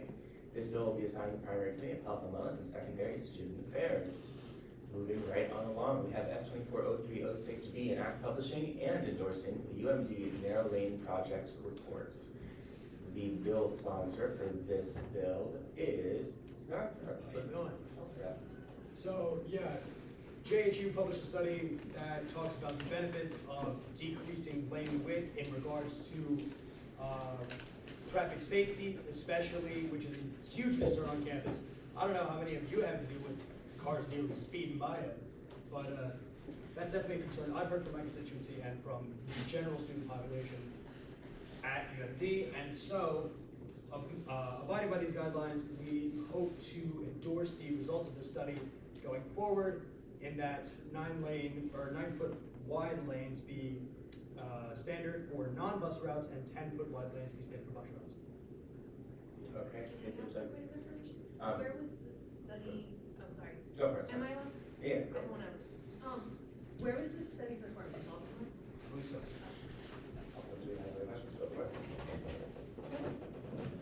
Are we allowed to do a resolution in the same bill? It's been done before, I think. Yes, because last time, I think we did electric buses. Endorsing can be an action. So, I think so. I don't see why not. What was the question? Whether you can do a resolution and an act in the same bill, but I think like an endorsement can also be an action of SGA, so we can't put it into one bill. But we can always talk about the second committee, so feel free to come down to, wait, I'm gonna announce it, the primary transportation and infrastructure committee, so feel free to discuss that. Tomorrow at 6. Woo! All right, S240306C, an act publicizing the 2024 Maryland Elections Job Guide. This was submitted by Abel, who is not here. Is anyone else familiar with this bill who wants to talk about it? I will then. Okay, this guide is essentially to publicize jobs within the 2024 election cycle that you can take on to help support a candidate. I believe it includes all parties and all types of ways to get involved. Just to make you aware of job opportunities. This bill has been assigned to a primary of student affairs and a secondary of civic and government affairs. All right, moving right on along to S240306D, resolution to endorse Student Facilities Fund, the SFF proposal requesting construction of outdoor electrical outlets. And this time I know the bill sponsor. In fact, I'll open my just do. Ian is our bill sponsor, the South Campus Conference representative.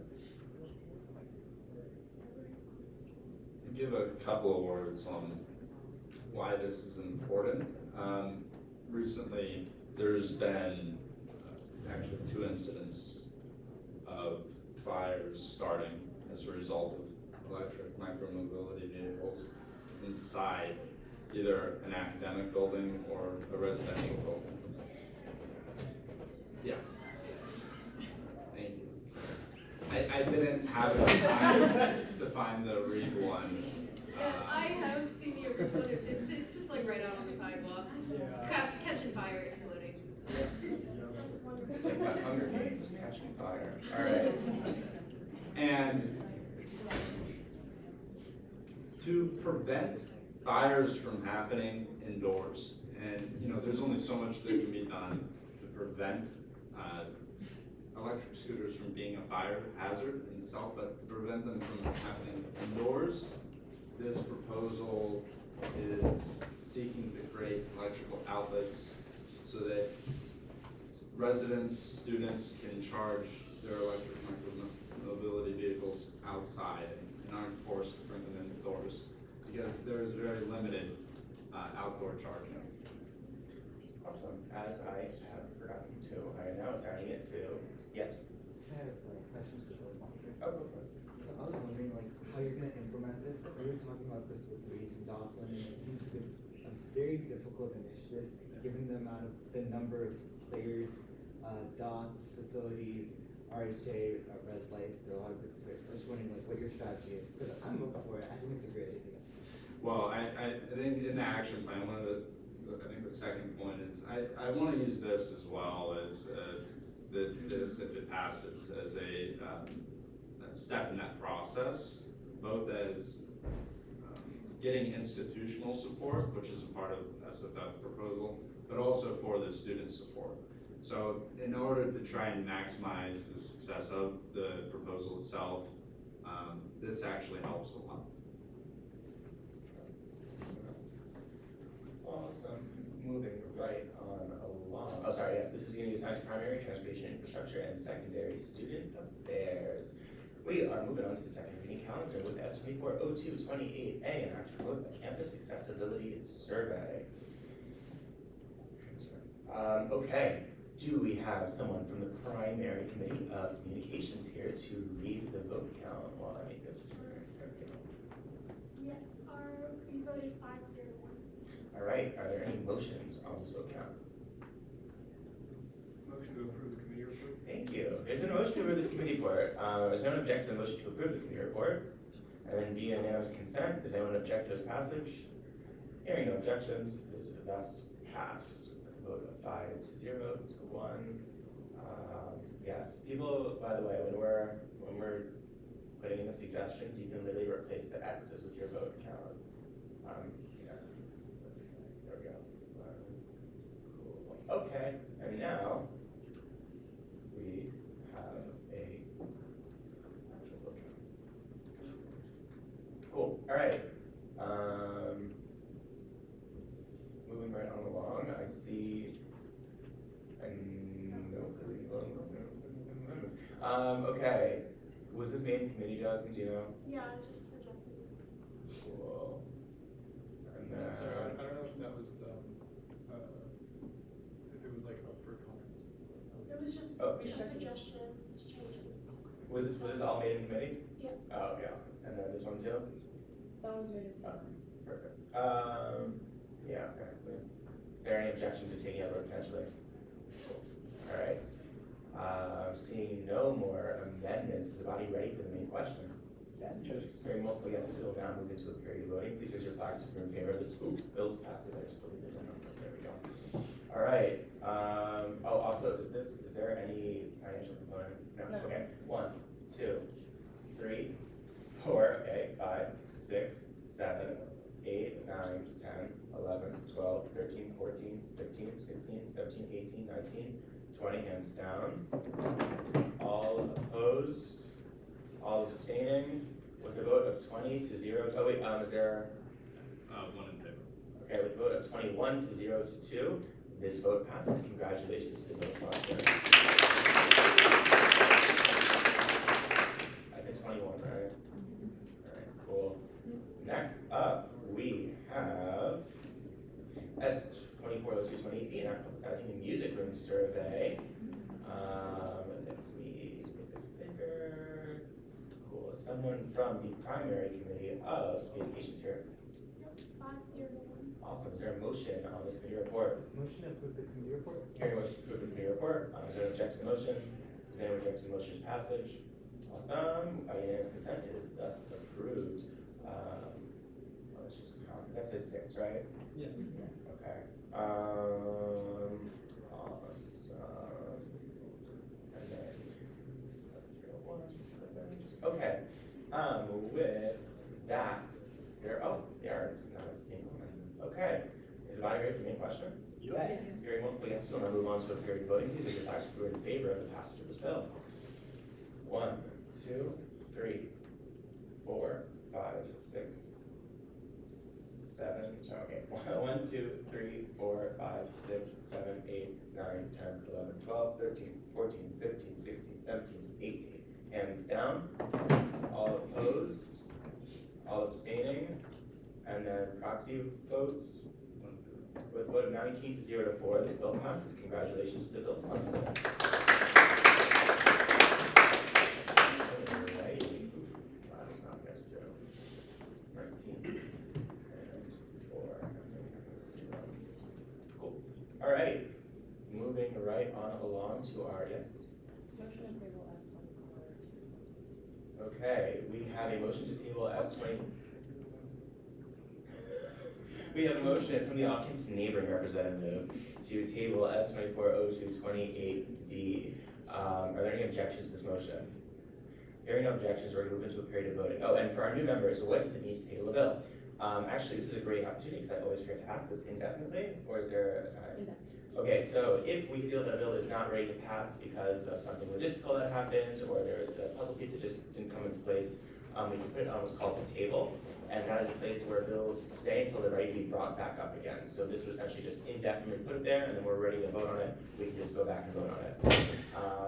Okay, we're ready to vote on the tabling. Raise your flag if you're in favor of tabling this bill.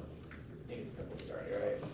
1, 2, 3, 4, 5, 6, 7, 8, 9, 10, 11, 12, 13, 14, 15, 16, 17, 18, 19, hands down. And then all opposed, all abstaining, with a vote of 19 to 0 to 3, this bill is tabled indefinitely. Alright, so now we'll move on to table bills. S240131C, I assume that one's staying on the table unless anyone has something to say. S240221A, still on the table. Gotcha. Okay, let's move that on over to the team. Cool. All right, follow-up. So follow-up is a great time for us to talk about our initiatives and how they're progressing once we pass bills and work things through the committee. We'll start with South Hill representative.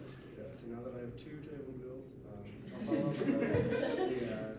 So the one that we just tabled, the press conference one, sorry, I've kind of lost my voice. I think it's muted too.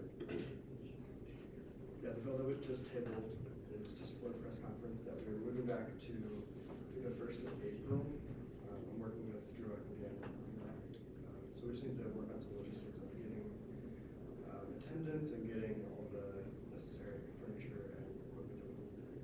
And then one that's the first one of the table bills is the support for, again, Drew Again's initiative of creating a tenants union.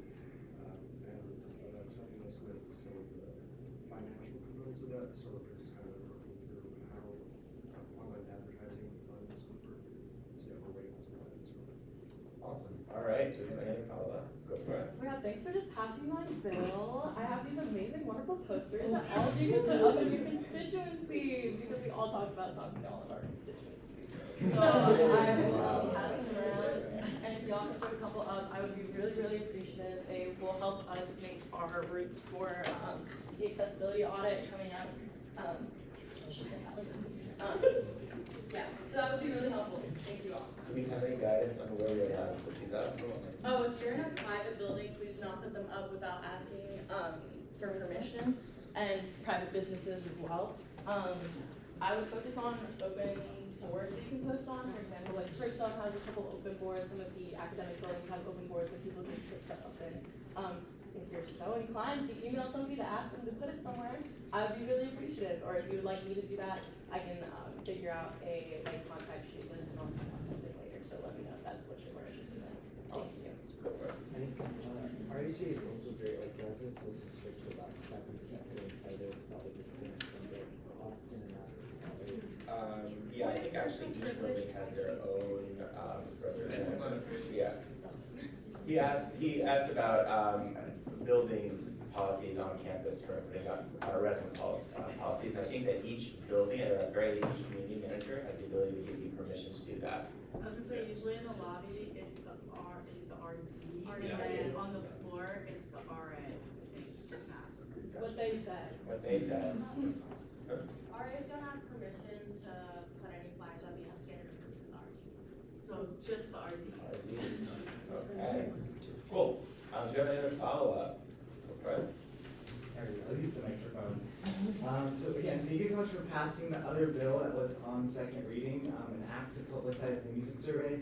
For new legislators, me and Maya, the RT rep, we've been working really hard on trying to survey, I guess, the student population to see if there are a lot of people that play an instrument that are not in the School of Music that would like to practice their instrument. This is a big thing. In fact, a lot of universities already have those spaces, but Maryland doesn't, unless I guess you're lucky with someone in a residence hall that has a piano, but that's unlikely. So if you don't mind, I'm gonna drop the link to the survey in the chat. We're trying to get as many responses as possible so we can get a representative sample and then go from there. The survey is also in our link tree or bio.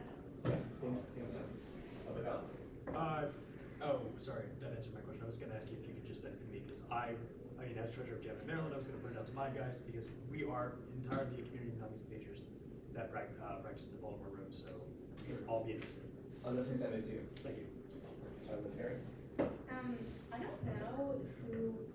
I don't know who would be in charge of this, but you know at the basement stand there's that piano? That would be a really good place to put a QR code, I think. So I would definitely recommend talking to the powers that be at STAM. Marcia? Yeah. I would recommend talking to Marcia. Is Marcia your? Yes, Marcia is your extension from Student Affairs. And then if you guys are also interested in putting up posters in STAMP specifically, whether it be for that or something else.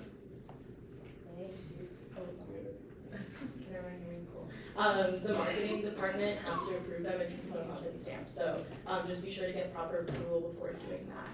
Otherwise, I believe they take them down. And you can also get them in those, if you get a big enough one, through our amazing COFA. You can put them in the glass posters that are right outside of the food court too, if you know what I'm talking about. Do you have a comment on that? Oh yes, if you know, when I lived in Centerville last year, there's like that grand piano. You can definitely a lot of people play down there, so it would be really cool. I know where all the pianos on campus, so I'm happy direct to go for this. I forgot if I told you already, but Oz used to be the home of the music school, so there's defunct practice rooms around there, I'm sure, that they can be repurposed back. All right, thank you guys so much. Off-campus outline. You could also play it at the chapel.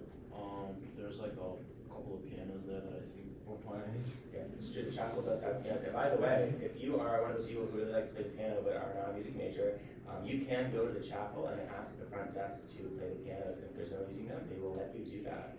Fun tip, because they are much more in tune than stand pianos. I believe Marcia's tuning it, but you know, baby grandma's not quite the same as Mark, right? So, all right, public health. So hold on, they're tuning that thing? That's what Marcia says. She said she's in talks with the people from the chapel to get their tune over here. Amazing. And just to clarify, you're talking about the one in the Baltimore room, right? Oh yeah. Thank God! Sorry. It's my initiative. What can I say? You're amazing. Thank you so much. Okay. I don't need applause. I do enough. Okay, CMS. Since we're listing the pianos, this is also something I would see. Because I wanted to practice on that music. Anne Arundel has one, and the Clarice, like the classrooms on like the south part, don't require like swipe access. I don't know if I'm allowed to. That is a bomb you just dropped. I had no idea. We've got a music major here that's going to tell us something differently. There's a QR code to scan to see if that room is if that room is booked for a class. If it's not booked, it's free. Nice. Okay. The classes they'll kick you out if you're there. there. Or you can sneak into one of the music halls. Okay, with that, now that we know where all the illegal pianos are, do we have any other follow-up? But that was great. Glad to hear we're all musically inclined. I know that there's a musical theater to SGA pipeline, so I'm glad to see it's doing well and live. Do we have any other follow-up? That is so true. All right, seeing no more follow-up, we're going to move right on along to executive updates. This is the student lounge. I was furiously taking notes on all the pianos. Okay, I have a couple quick updates, but first I want to bring Gannon up to give some city council updates really quickly for just a minute because they're time sensitive. Thank you. Thank you all for listening to the mayor. He loved to be here, and you all asked some fantastic questions. Thank you for that. A couple updates. As you heard, our rent subsidy pilot program is being turned into a needs-based rent subsidy pilot program. So Mayor Pro Tem Mitchell is running the subcommittee now, and she has changed the direction into 50% students and 50% AMI-based, area median income. So College Park median income, and so it'll be 50% that and 50% student Pell-based eligibility. The action item is on March 19th. That is also spring break. They are trying to have students not be there in every way possible. Next Tuesday, March 12th, we are having students come and testify for the rent, it's now called the needs-based rent subsidy pilot program. So we're mobilizing testimony for next week, Tuesday the 12th. I'll send out more information in the Slack, but this is a huge battle for us, and they are trying to push students away from this program in every way possible, but we are still fighting for students, and even if it's 50-50, then a lot of students will still benefit from this because many students fall below the 50% AMI as well, but North College Parkians are pushing this program away from us.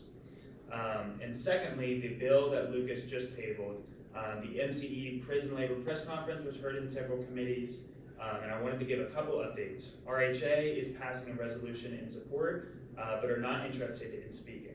Who is speaking is State Senator Benson, who sponsored last year a bill to pay MCE workers $5 an hour. Of course, it didn't pass. That's why we're doing this. But I know I've heard from a lot of committees that they were looking for more credible speakers and more student involvement. We don't have fantastic opportunities for student involvement.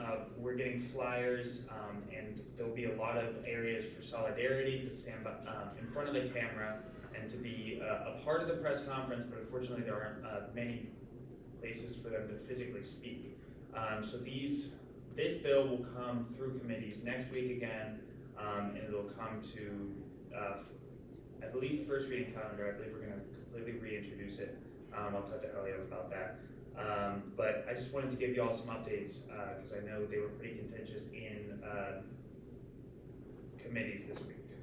If anybody has any questions about either of those initiatives, yeah. In terms of those of us who feel that we could make it in person on the 19th, can you send out some information about that? Absolutely. And it'll count as a lobbying effort. All right, thank you.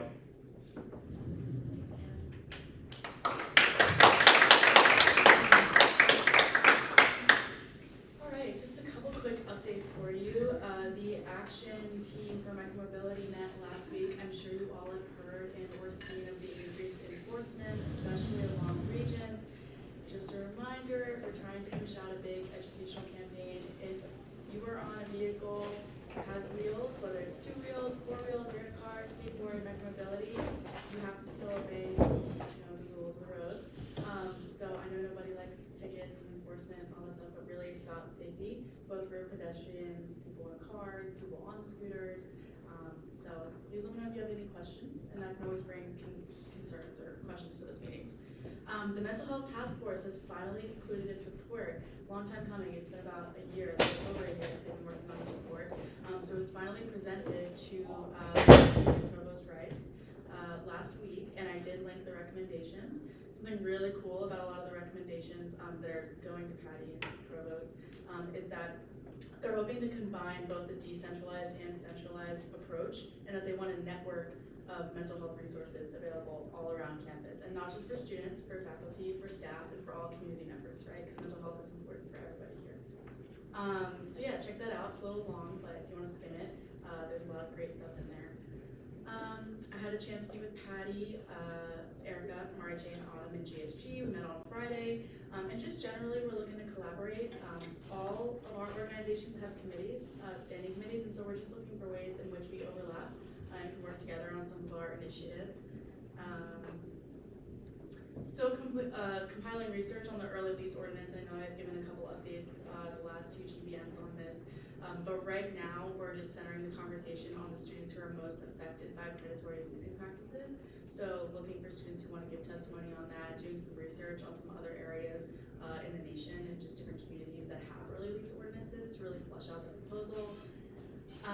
Megan and I have been corresponding with leaders in Maryland Images, and we are going to support them from an advocacy standpoint, bolster their argument in advocating for a pay structure. And USMSC met this past Sunday for our new legislators. USMSC stands for the University System of Maryland Student Advisory Council. So USM schools are all state of Maryland schools, so like Towson, Salisbury, Bowie State, etc. I gave a presentation on the health center funding model that we have here at UMD, and generally just discussed all the financial models across higher education institutions in the USM, which they're surprisingly different across the state. And our next meeting will take place in the second week of April, where Chancellor Permit will be in attendance. We also had an ABTS President's meeting, met on Monday to discuss logistics for the future of ABTS. Many of you have sent me Slacks or texted me or emailed me about interest in going to Big Ten on the Hill. So just a reminder, if you haven't done that yet, please do. I will be sending out information in the next couple days, week, trying to schedule which days for those of you who want to come. You'll be coming to Capitol Hill because we're so close. I can bring multiple of you guys. So we'll alternate the days that you guys are going. I also met with the ADS to talk about some recent developments in that realm, and then a really interesting conversation I just wanted to brief you guys on that I had with Tessa Cahill was that something that ADS coordinators across the nation right now are really rallying for. They're calling for Section 504 of the Rehabilitation Act of 1973 to be updated.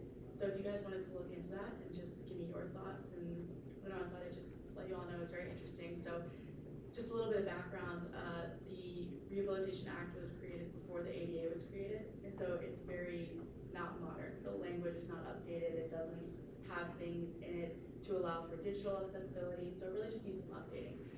So take a look, let me know your thoughts. And then, I know one of our new appointments mentioned menstrual product availability. GSG and I had the opportunity to meet to discuss this topic as well. Many of you know we do have free menstrual products available across campus and academic buildings, but something that we're working on logistically is improvements to restocking, because sometimes they are left empty for a little too long, as well as expanding dispensers to more than just academic buildings.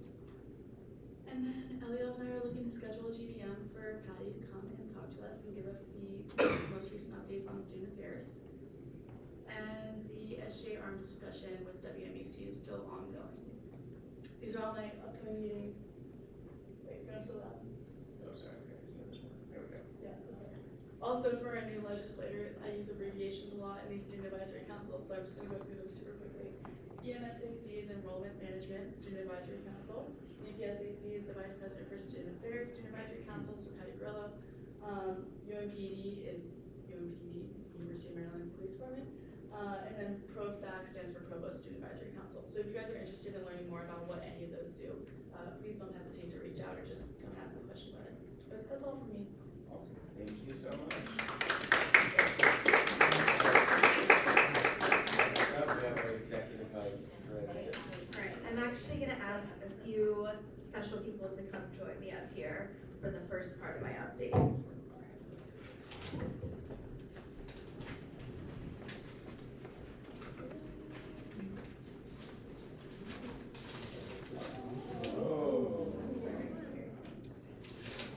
Alright, a National Leadership Honor Society was founded at Washington and Lee University in 1914. Its purpose is to recognize leadership of exceptional quality in 5 fields of endeavor: scholarship, athletics, campus or community service, social, religious activities and campus government, journalism, speech and the mass media, and the creative and performing arts. The Sigma Circle of ODK here at the University of Maryland is pleased to invite Simon Eunice to membership in Omicron Delta Kappa.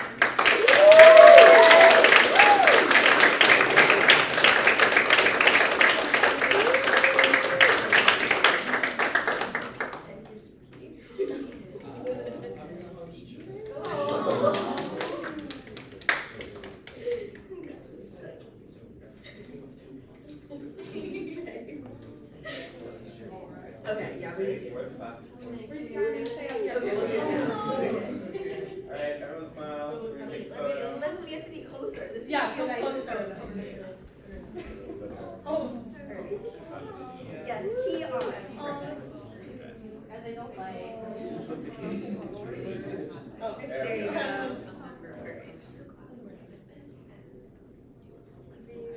That's me on the TV out there.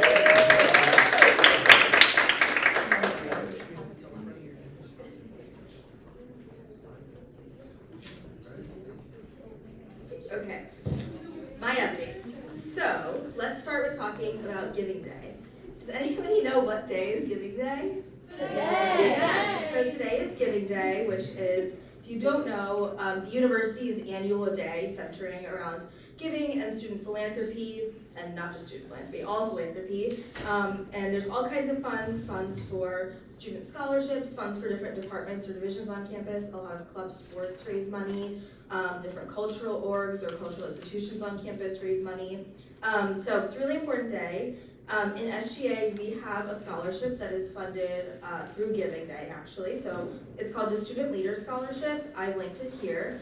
Essentially what it does is it provides scholarships for student leaders to try and offset the cost of an unpaid student leadership role, if that makes sense. So the hours that you would spend in a student leadership role that you could have spent working, this scholarship hopes to address that. So students can apply for it. They have financial need if there's in some way hindered from taking on a leadership role in a student org because they financially have need otherwise. So it's really great fun to support. If you all are able to personally give, I would encourage you to do so.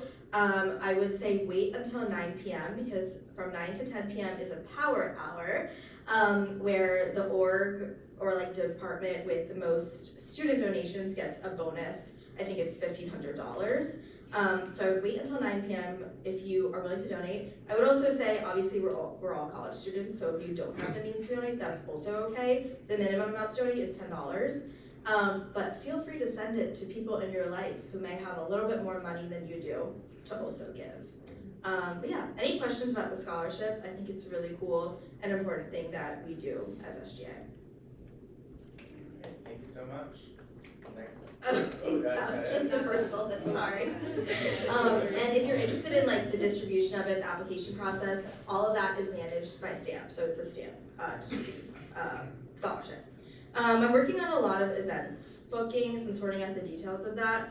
I just want to issue a reminder here. Please ensure that you're filling out the spending form at least 10 days out from your event.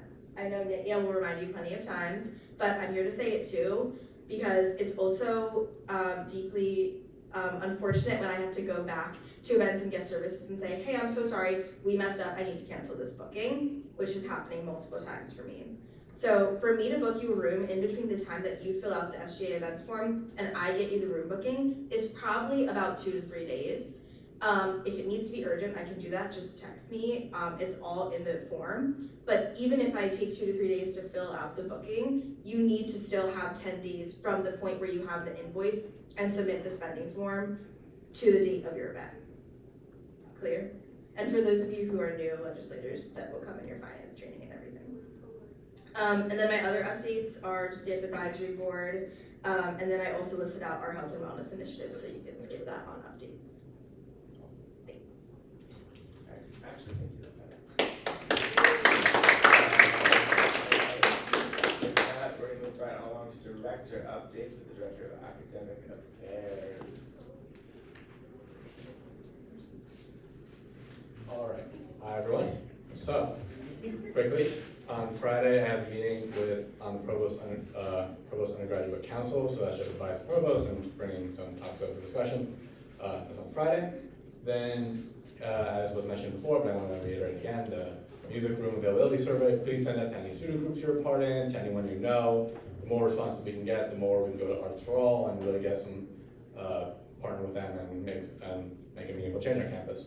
Today I had my meeting with UVA about peer financial counseling and stuff like that. They were able to give me a lot of resources and training, so that should help bring the program online quicker. And then I have a SECU follow-up meeting scheduled for Thursday and a couple AI meetings in the near future. If you have any questions, want to learn more, or have anything you want to work on, please reach out to me. Thank you.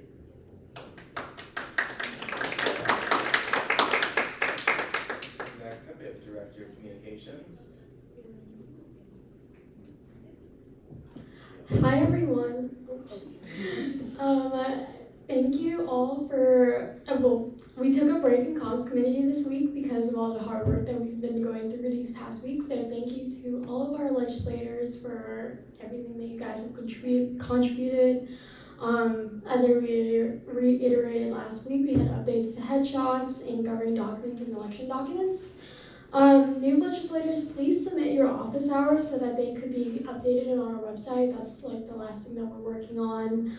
All comms requests have been updated or have been in progress. And then for new legislators who just got confirmed today, just a reminder, comms committee meets every Tuesday from 5 to 6 p.m. So we are super fun. And specifically, we're looking for underclassmen or sophomores like me, so we can bring in new ideas as we go into next year as well. Thank you. Awesome. Thank you so much. Next up, we have the Director of DEI. Hi everyone. First of all, I'm so excited that we have some new legislators. I heard some of you guys are interested in DEI. So just so you're aware, the committee of DEI is 5 to 6 on Mondays, which I forgot to put, but it's at the office. It's a great time, and I'd love to have some of you. First of all, I wanted to give some quick updates about the off-campus housing fair. I know some of you guys were curious about what SGA's role would be within that, and I had a quick talk with Aiden and Gannon a little bit earlier today. Gannon will be helping promote the tenants union, so I'm very excited to be able to contribute in that way. And then Aiden and Lindsay have consolidated some incredible resources about tenants' rights, so we will also be utilizing that. So those are some of the roles and ways we'll be involved in, but I will definitely keep everyone updated. Secondly, in terms of the low-income and first-generation student guide, we're still working on it. We have a good amount of chapters done, but as always, if you are interested in completing a chapter, or if you think that you have any specialty areas, please let me know, and I am happy to help you contribute. Okay, I also had a meeting with Dr. Dodge on Monday at 3:30, and basically we discussed some of the different projects SGA is working on, and among other things. So if you're interested in that, feel free to check that out.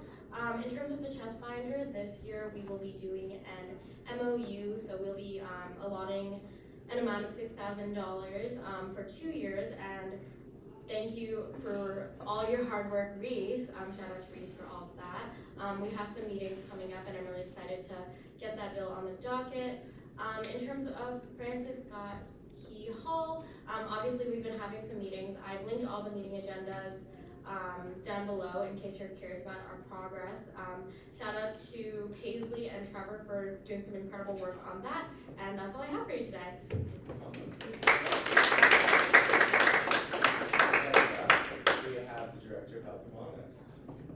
Oh wait, no we don't. Okay.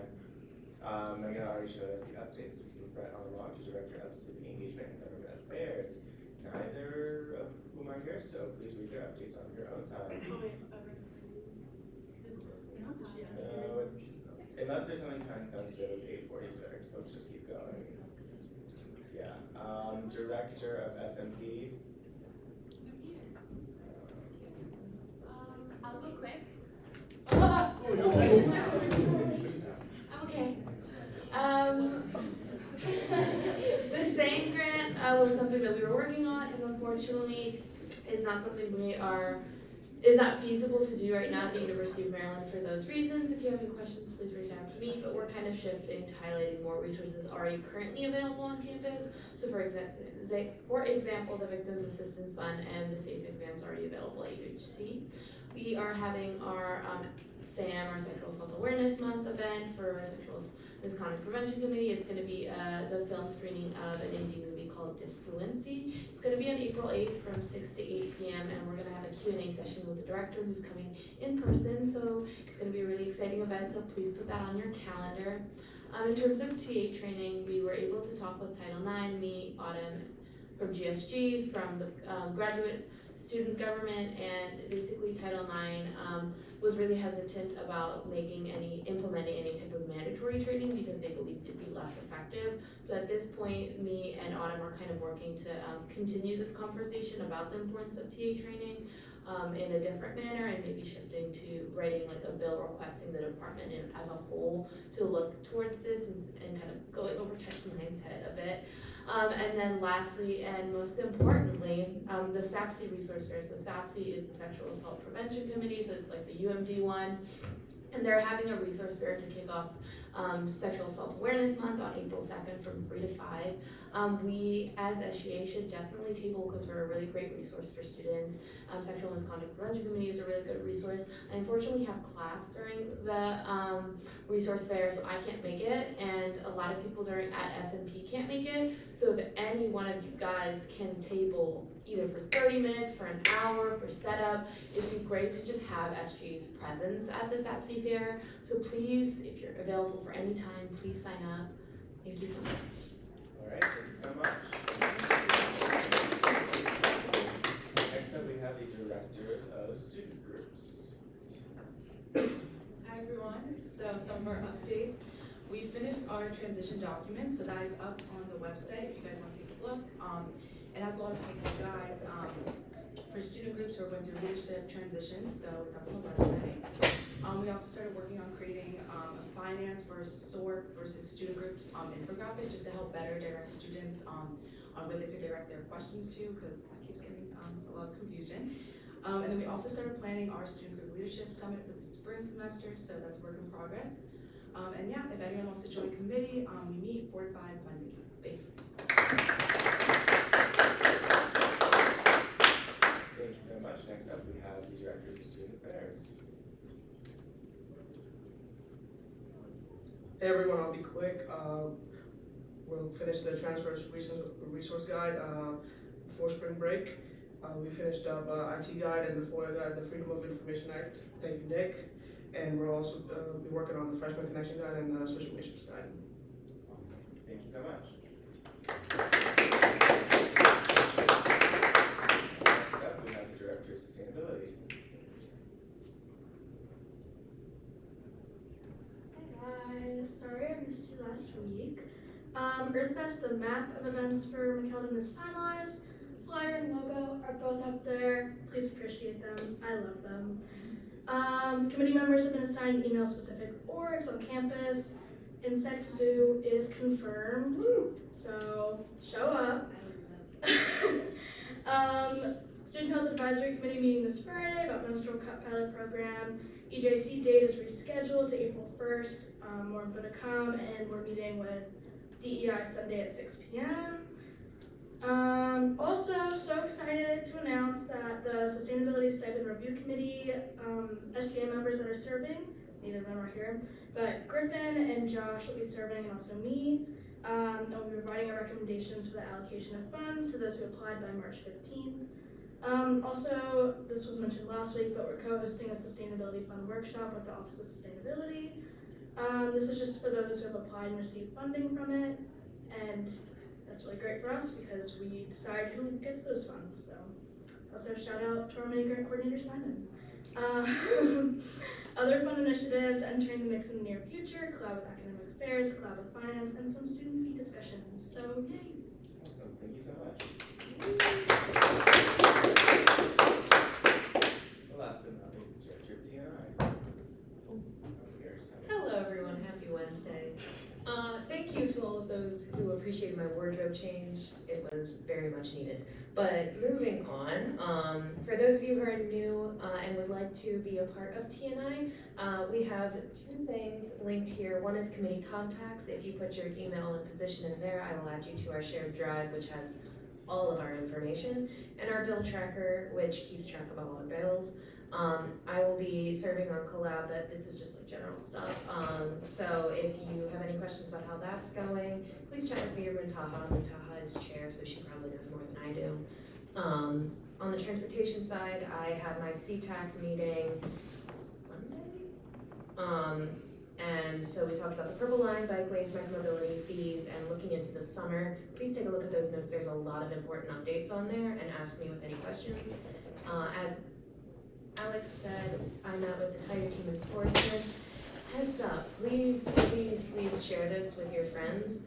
If you get ticketed, financial and warnings are not the only repercussions that you will face. Office of Student Conduct referrals will be submitted. So for those who do not get tickets, there's not just a financial component. If you destroy campus property or endanger the lives of other students, they can send you to the Office of Student Conduct, and you can get those kinds of repercussions as well. So please make sure people know that. They don't usually get the emails. On the infrastructure side, please apply to be on Student Facilities Fund. Also, if you are having trouble with the finance component of your proposal for that, please email me. I can help you with that. And then on the infrastructure side, I just linked a couple of the folders from our drive that have all of the information you'll need on those developing initiatives. Thank you. Awesome. Thanks so much for that. Wait, really quick, I just wanna walk back the scary part a little bit about OSC. The idea is to eliminate like monetary, it's so that like we're not financially harming students by giving them tickets. You're not gonna ride a scooter on the sidewalk and get suspended. But you could be referred to learn more about the rules of the road, and you might need to meet with student conduct, and if you do again, maybe there's another penalty that's more severe. I don't want anyone to think that they're like Don't freak out. It's just I found that a lot of people are unaware of that part of repercussions. So kind of starting those conversations now that we're seeing that the enforcement is going on, knowing when it's going to happen, how it's going to happen, and what rules they're enforcing are very important to students. So please share that information as you can. And then one more thing, sorry, I hate to like disrupt the flow, but can people in CAB for everyone that was just appointed, introduce themselves really quick, just name and committee? Sure. Just name and don't use abbreviations. Okay. Sorry, Sam. You guys stand up, just so everybody knows who they are and who the directors are. Hi guys, I'm Sam. I'm Director of Sustainability. Perfect. Hi, I'm Aiden, the Director of Academic Affairs. We meet tomorrow from 7 to 8. You all. We meet Monday. In what room? The office, in the SGA office. Oh no, these people. DI means Yeah. my name is Danica. You need her pronouns. Sexual misconduct and leadership committee meets on Mondays from 6 to 7. Hi everyone, I'm Paisley. I run transportation and infrastructure. We meet tomorrow at 6 p.m. Please show up. Hi, my name is Muntaha. I'm the Director of Diversity, Equity, and Inclusion, and we meet 5 to 6 on Mondays in the main room. Hi, my name is Jocelyn. I'm Director of Communications, and we meet every Tuesday from 5 to 6 p.m. in the SGA office. Hi, everyone. I'm Nalva, Director of Student Groups, and we meet Mondays 4 to 5 SGA office. Hi, I'm Ethan. I'm Director of Student Affairs. We meet at 5 in the SGA office. And I'm Sorian. I'm also a board director. So if you guys are interested, just reach out to any of the directors for new legislators. Moving right on to the council, I have a few, sorry. We're gonna, actually, are you doing ice cream day? I was with you. You can also say it. Well, I'll just let you do it. Oh. Okay, go for it. Okay. If you don't know, ice cream day was supposed to be today, canceled because of the weather, but rescheduled to March 27th. So if you couldn't come today, you have a lot of time in advance to plan ahead, so you can go on March 27th. And now we're getting postcards most likely. Alright, quick explanation, ice cream days, when we go to Annapolis to lobby the Maryland General Assembly to support the bills that we support that they have brought up to the floor. So if any of our new members are interested in doing some state level advocacy, I strongly recommend that you sign up for ice cream day. That'll happen after spring break. Other stuff, SPAM signups are closed, sorry. We already have 28 people, we're done. And then moving right on along, congratulations to all of our new appointments. We're gonna get to the Elms page. And I think that's going to be it from me, so we're going to hand it right off to... You got Ralph, who got Ralph? Oh, who got Ralph? Oh, yeah. Are there pictures you want me to display or no? Yes. Are there any other announcements we're going to go In the first? meantime, congratulations to Shuli and Ian and the rest of the USEN senators Yes.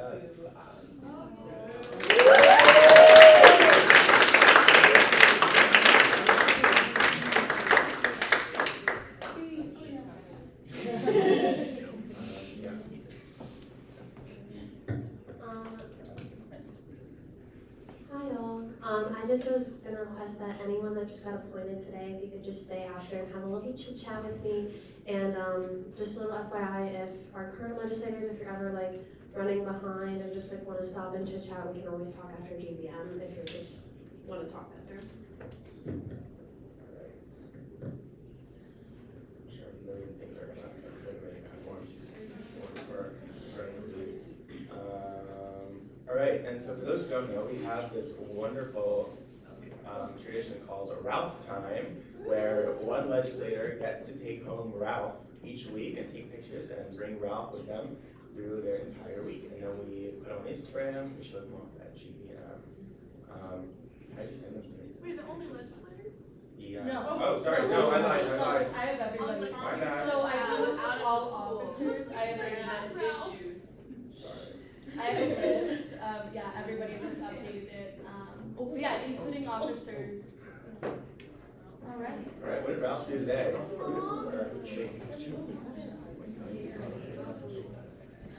Hey guys, I had so much fun with Ralph this week. So immediately after I got Ralph, I sat her down and helped me study for my Worker 2 exam. We also went to the pool on the very next day, and we swam for a bit. She's so much faster than I am.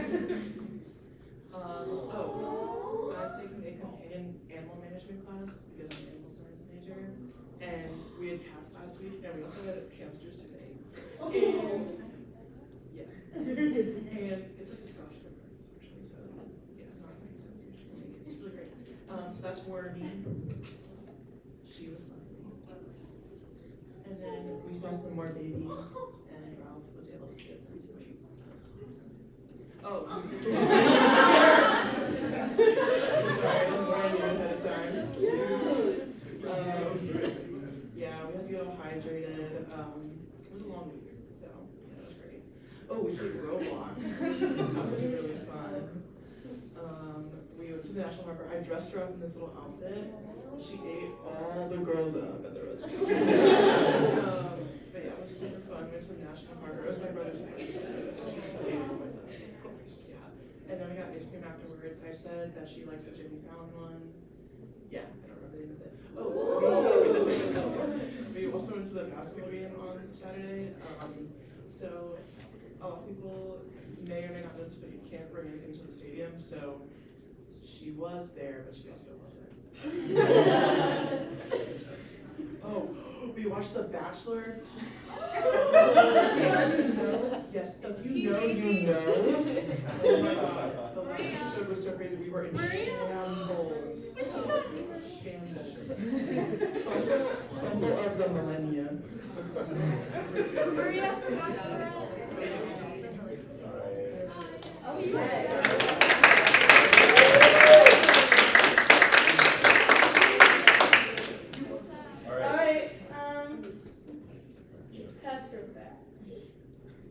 Also, there's a Ralph Time Slack channel, so put all of your photos in Ralph Time once you get Ralph. All right? And this week it's Lucas.